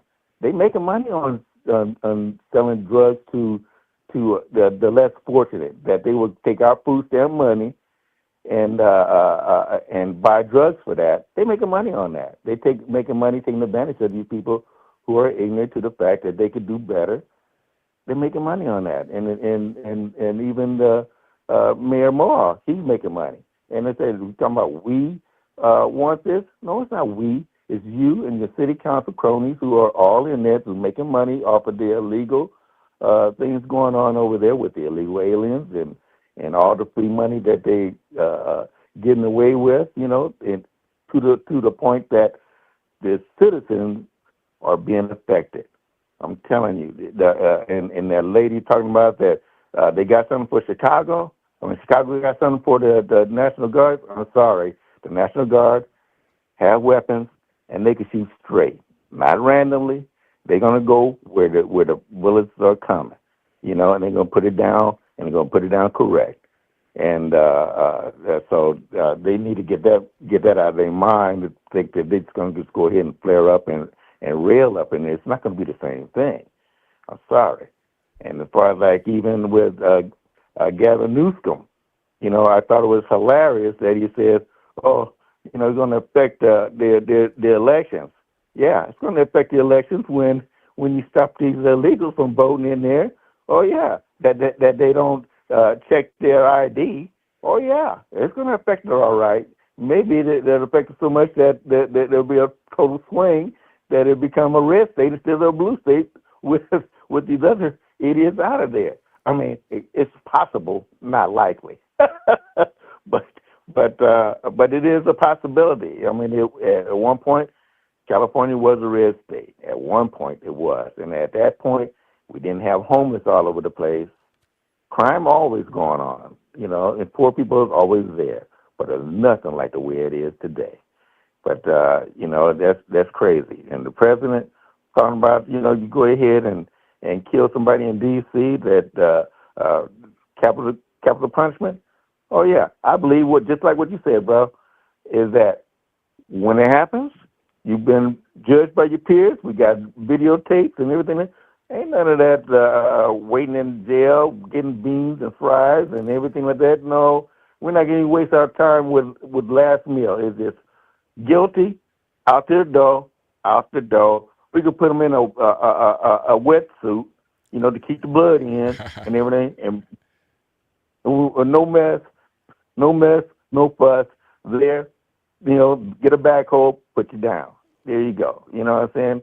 And this would stop all that stuff. Like I said, the reason why there's no crime because they may get some time. That's why Judge Janine, she's out there, and she said, "I'm not going to be playing with you. I'm not going to be playing with you." So the mothers and the fathers are keeping their little wines in the house, you know, because they know that they can't go out there and go get no free money off no. We live out there with a pocket full of money. That's what's going on.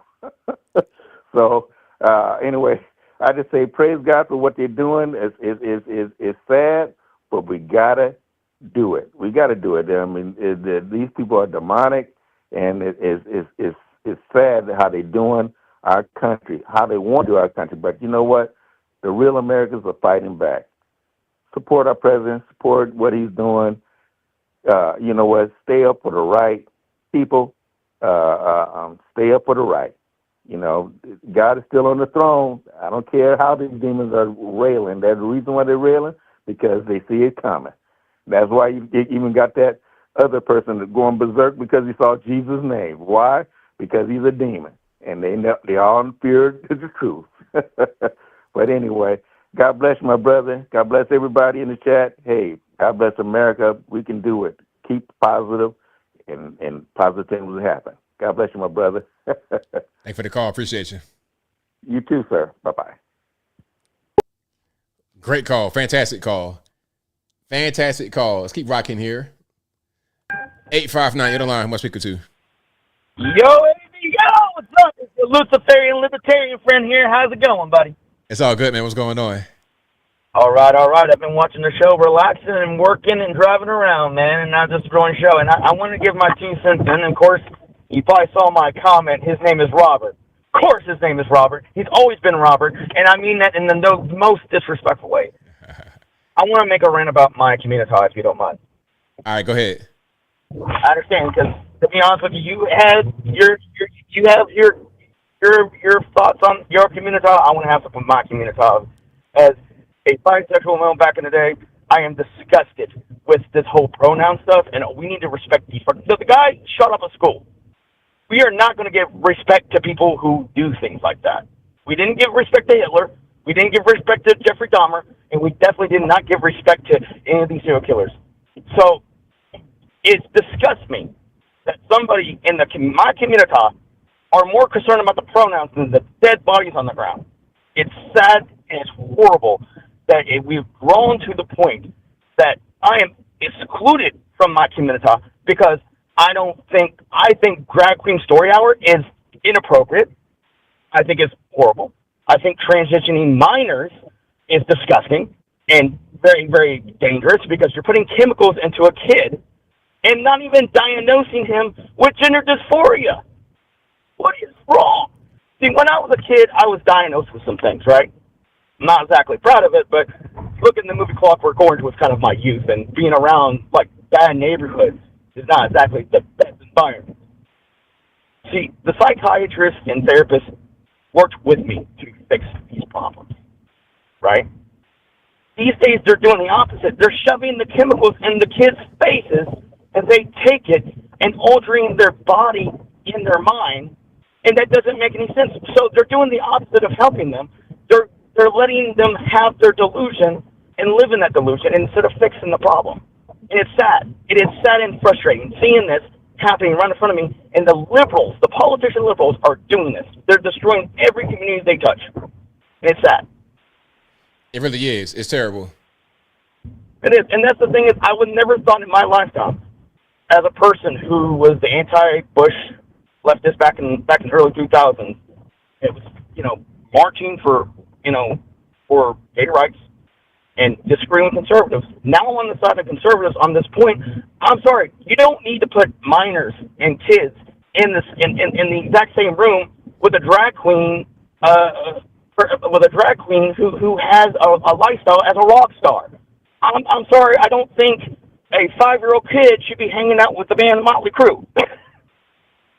Right, agreed. And it has nothing to do about sexuality. It all has to do about responsibility and being adult and being the adult in the room.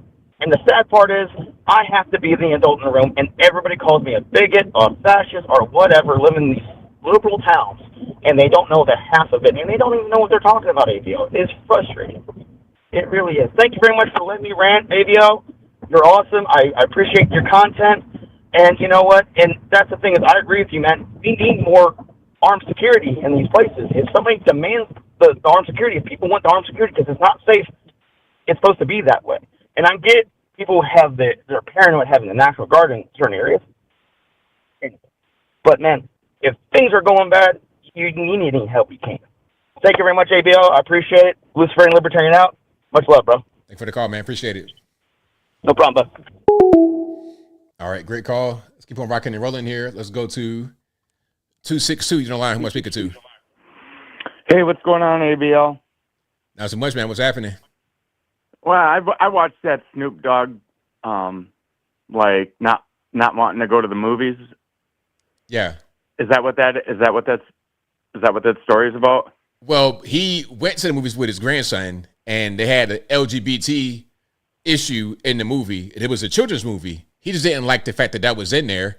So now it's like ruining the experience of him going to the movies with his grandkids. Yeah, I totally get that. It's even worse when like like I would rather go watch Huckleberry Finn until Huckleberry don't have his huckleberries anymore. I'm like, I don't feel right with this, And a little bit of hypocrisy with that is like these rappers know how it can kind of bait our black kids, and it's like, I wish they'd all use their real names. Like, I wish Whoopi would say, I'm Karen, or, use your real name if you're going to talk about real issues. You know what I mean? That's the only thing that gets a little cringe. Like, you'll see a lot of these rap stars get out and do things with the community, and that's great. I think Ice Cube, and I don't even know his real name, but he would get out there and find healthy activities for people to do. But it's like, join the club. We all got to use the name our mamas gave us. I'd feel more connective tissue with those artists if they would do that. And Marilyn Monroe did it, and that was before rap music. Those aren't their real names. It bothers me. Okay, I mean, I see your viewpoint. I understand your viewpoint. And then the other thing, now this isn't on your subject matter plate tonight, but what about that Raja thing? What about it? Like, is money the only thing that's going to set him free? I mean, because like, if I was Psycho Stu and you paid me enough money, I'd just shake hands with you for like the fourth time, because he tried shaking hands with him 3 other times, and all he did, I just can't believe he didn't know it was fake when he hit him with the can. It's like, if you go to the circus and I hit you in the face with a pie, and then you just start blasting on my ass. Oh, excuse me, I'm sorry about that. But you know what I mean? It's like, dude was playing with you. I never felt like, just from his body language, I don't think that's like that's not he's like a low budget wrestler, but either way, you got to perform those moves in certain ways or people will get hurt. So I don't know. I was really disappointed. I don't see what his excuse is for that behavior. And he only cracked him a good 5 times. There's like, he punched him 30 times. I counted like 15 to 20 and more missed than connected. But after the initial blow, which he's not trained to do, like if you were going to pile drive me, you'd have to like keep your knees really tight so my head doesn't hit the mat. But either way, that first initial blow looked like it took him out. And then I'm like, he does connect 4 times really good. It looked really good. I'm like, dude, I think it's good. And then they all stood around because nobody knew how to fight for real. They're like, what if he does this to me? And then I couldn't figure out why they tapped him out. I'm like, but probably to get him off. It's like pronouncing him the winner, I don't know. I don't know why. They actually laid on him and did like a count. What a bizarre story that was. Yes, it was. All right. Well, keep your phone on. I'll hit you up. Thanks for the call, man. I appreciate it. All right, bye. All right, there we go. That call was brought to you by Coors Light. That call was brought to you by Modelo. Okay, shout out to him. Hey, man, if you enjoying your Saturday night, it's all good, man. I ain't trying to judge you. But how many Coors Lights deep were you before the phone call? That's all I'm asking. Okay. Hey, I know it's Labor Day weekend. You guys are enjoying yourself. So don't let ABL be the party pooper. All right. Unknown caller on the line. Who am I speaking to? Hey, Brian. Happy Logan Live. Great show as usual. I heard you earlier on saying you want that Newsom guy or whatever that dude from California to run in the election to become the president. But I would say, careful what you ask for, because you may have some funny hoo-ha-ha comments about him if he were to win. Well, wait. I didn't say I wanted him to win. I said I want him to run. All right. Well, that's still too close for comfort. Maybe he can go run to China, Venezuela, or North Korea. Okay. Another thing is, some people used to say for 20 years straight, when the alphabet folks do their thing, that they should, knock yourself out, do whatever you want. But now the swingback is here, and a lot of people are upset about them doing whatever they want. So it goes back to, be careful what you ask for, because when you guys get comfortable telling them to get comfortable and make themselves at home, mi casa not su casa, when they're in your house telling you like a dictator, like they think they're Mao from China or some dictatorship company, where to stand, telling you you're in their space. And if you don't do what they say, then you're not welcome. All these buzzwords and two-liners. It's communism. Like we've said, communism historically has never worked. Next topic. A lot of people say, oh, we got to give some of these ghetto rats jobs and stuff. Well, if you actually have them on your team, you might walk in the room and find the office and find them smoking while asleep with scissors in their lap, cutting out coupons. They have a ghetto rat mentality. I wouldn't want those people tying my shoelaces because they'd probably tie it the wrong way intentionally to have me fall down the stairs to make sure I'm not at work, make sure that they're working so they can go home early being a unionized left-wing bum. And another thing is some mayors are creating like a hug effect program where instead of going straight to jail, the guilty are in a circumvent program, but then they get city jobs in which they're causing havoc. You call them and you ask them for the address. They pick up your face. You go in person. There's no accountability, no name tags. They don't care about anything. And it's just getting really mashed up because it's the people of the country that make a country. The people in your neighborhood or building that make your neighborhood or your building what it is. When you have the wrong types of bacteria or viruses within your body, within your community or your building, it ends up being like wherever they came from. So transporting garbage from one place to another doesn't make it any less garbage. It's just garbage in a new package. A pig with lipstick and a skirt is still a pig with lipstick on wearing a skirt, right?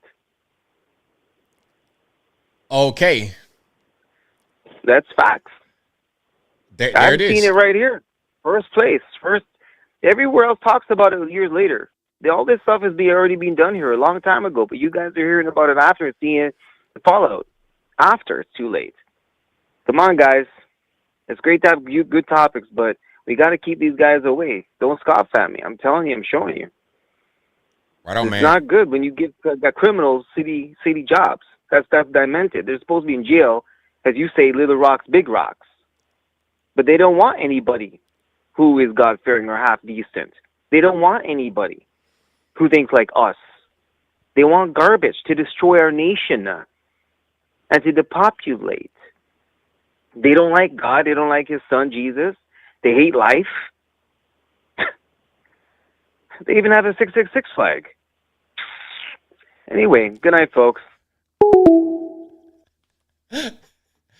Oh my gosh. Hey, you guys, look, don't let anybody tell you that you guys are not the best. I promise. My man kissed his teeth at the end. It's like, what in the John B. Snow, Toronto, madman? What they call that? What y'all say? The man dem, I don't know what y'all be saying in North Jamaica, wherever you live at in Toronto.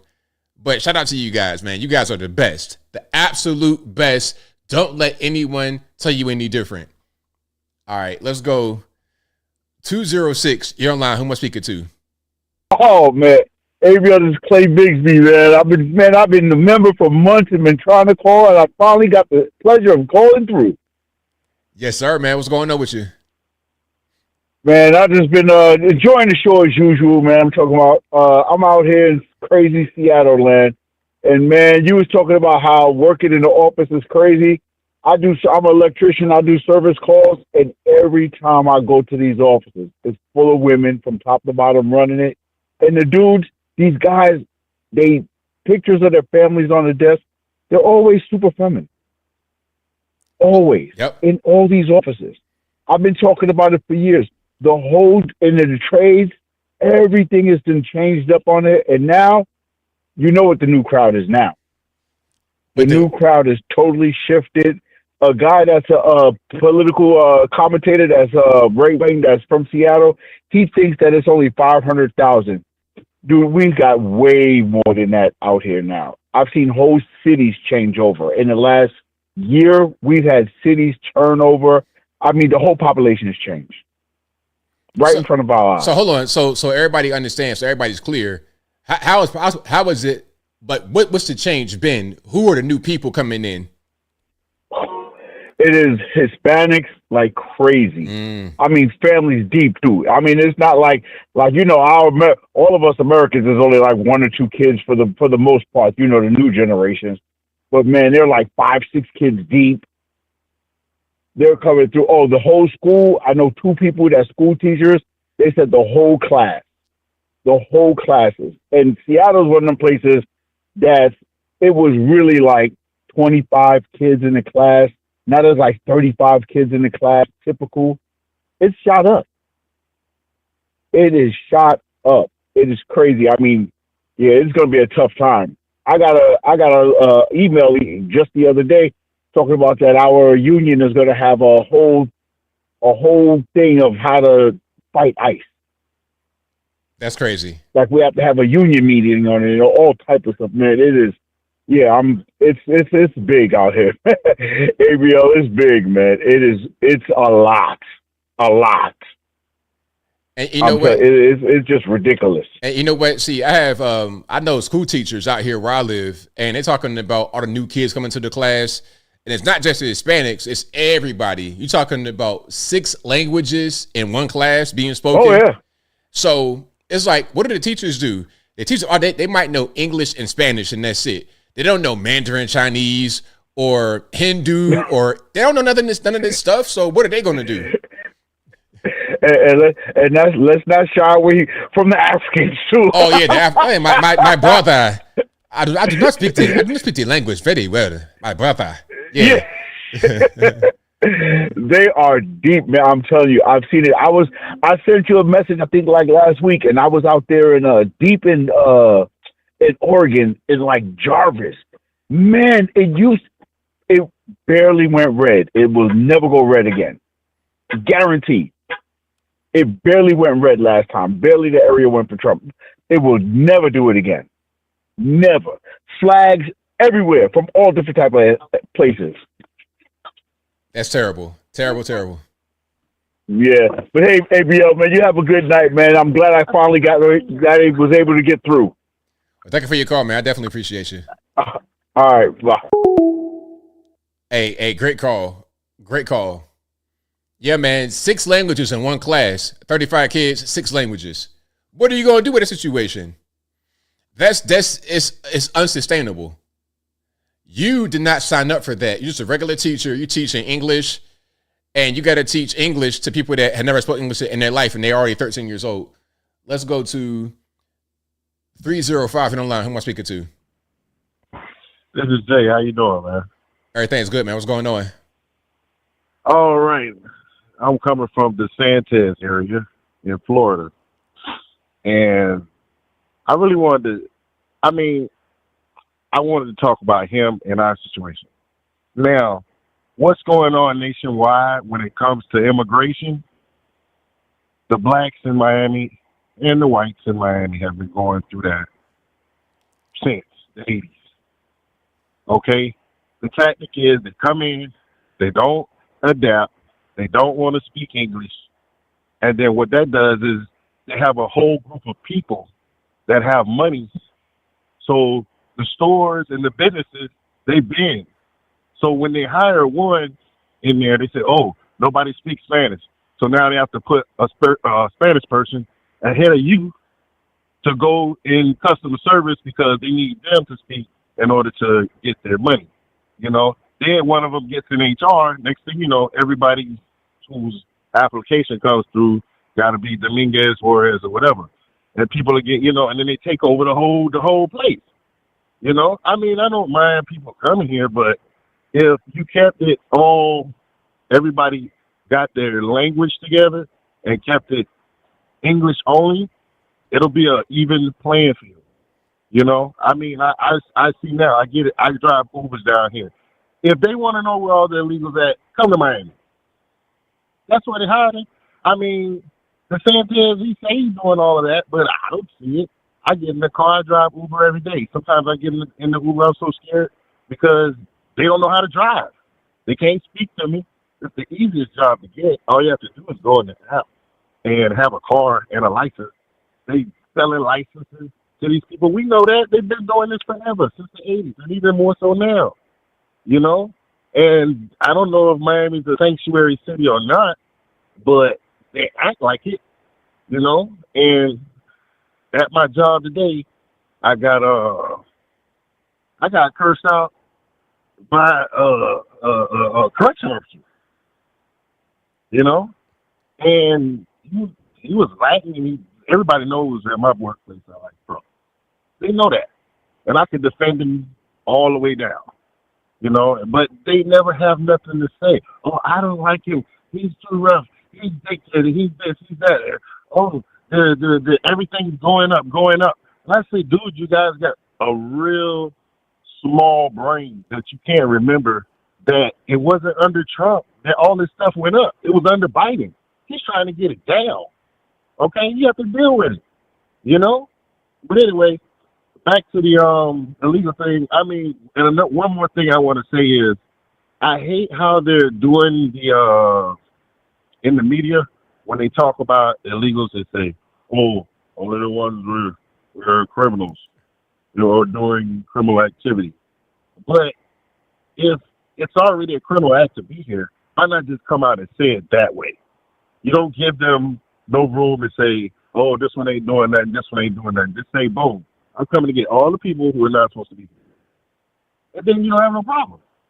But if you say, "Oh, I only want the ones in jail," then when that gives the left a reason to say, "Oh, well, they're not committing crimes," why don't you just say it bluntly? And Bowman does. If you watch him carefully, he bounces around with that too. I don't know if they're waiting for the midterms or what to be aggressive on this matter, but they're really not that aggressive. I mean, I want to see the numbers. If they was when we had COVID, every day you saw how many people died. Every day, the numbers here, numbers there. I want to see the numbers. They told us the numbers when they were coming in. I want to see the numbers when they're going. You know, I don't have. I mean, I tell you the truth. I don't really care. It doesn't. I mean, but it does. It does, like Trump said. It messes up black businesses. You know, and even people, not just black, but people who are American citizens have businesses here. You know, I mean, painting, landscaping. You know, those anything basically to do with your hands, mechanics, all kind of things. Those are American businesses that are being swarmed. People swarm in and they charge less to do it, so you get it beat out. You know, my dad had a cleaning service for years since '82. You know, we were cleaning office buildings. We were pretty big. You know, but as people come in. Some of the owners even told us, well, you know, my cousin, you know, needs a job. He just got here. We lose a whole building. They come in, they do it for less, and my dad's built this business with smaller and smaller and smaller and smaller because he can't get beaten out. You know, because he can't compete. He got to pay his workers, still take care of the equipment, still buy solution and things to clean and whatnot, you know, and take care of himself and his family. You know, and then now he can't do that because he's having to underbid, cut corners, but then the people want A+ service for C+ prices. You know, but the immigration crisis is a real thing, and I don't really agree with people that go against that because I can't go to anybody else's country and not show my ID, or if I lose my passport or anything, I'm stuck. You know, I'm going to jail over there. Why can't we do it here? You know why we can't do it here? Because we have too many people that call themselves immigrants. When they come over here, they jump into our political system, and then they hold office. How you hold their office? You're supposed to tie yourself to the American agenda, but they know they get in office to tie themselves to wherever they're from. You know, look at the lady from Yemen or whatever her name is. I forgot her name. Omar. You know, who is she worried about? She ain't worried about American people. She worried about people where she come from. She married a brother to get here. You know, and I don't know why that's been an issue for so long and it's illegal and ain't nothing happened. You know, and they talk about a deep state. How many years we've known that? 3, 4, 5, 6 years now? I know. It's been a long time. I'll mean to cut you off, but I got like no more time left, man. So thank you for your call. I definitely appreciate you. All right. All right, shout out to the caller. But it's past my bedtime. You guys are fantastic. I'll be back live again on Tuesday on Instagram. You guys know I'm always there on Tuesday, 9 p.m. to whenever on Tuesday. But I'm here every Wednesday and Saturday on YouTube streaming here from 8 p.m. Eastern to 11 p.m. Eastern Standard Time. But that'll be a wrap for me tonight. Thank y'all again for joining. You guys are always the best. You know it. Without you, there is no me. Thank you to everybody that's been watching, retweeting, super chatting. I know I couldn't do the show without you. Thank you to everybody. Thank you to the mods for keeping the trolls in check. I appreciate y'all for that as well. This is also an audio streaming podcast you're listening to right now. It'll be available on favorite audio streaming platforms, whether they be Google Play, Spotify, Apple iTunes, etc. Link for that will be in the description, or go to favorite audio streaming platform and search ABL Live, and that should pop right on up. But you guys go to the website, anthonyblogan.com, ANTHONY, the letter B, LOGAN.com. Go to the front page. You got articles. Go to the contact page. You got my contact, my social media. Follow me everywhere. Shout out to the Facebook community, the Instagram community, the Twitter sphere, the TikTokers. Shout out to everybody for wherever you come from for watching and enjoying the content. And do I have anyone else to get to? Thank you to Vincent Williams for the rolling laughing emoji. I appreciate you for that as well. But that'll be a wrap for me. Shout out to you guys. You guys have been great. But until next time, y'all be safe. I'm out, and peace.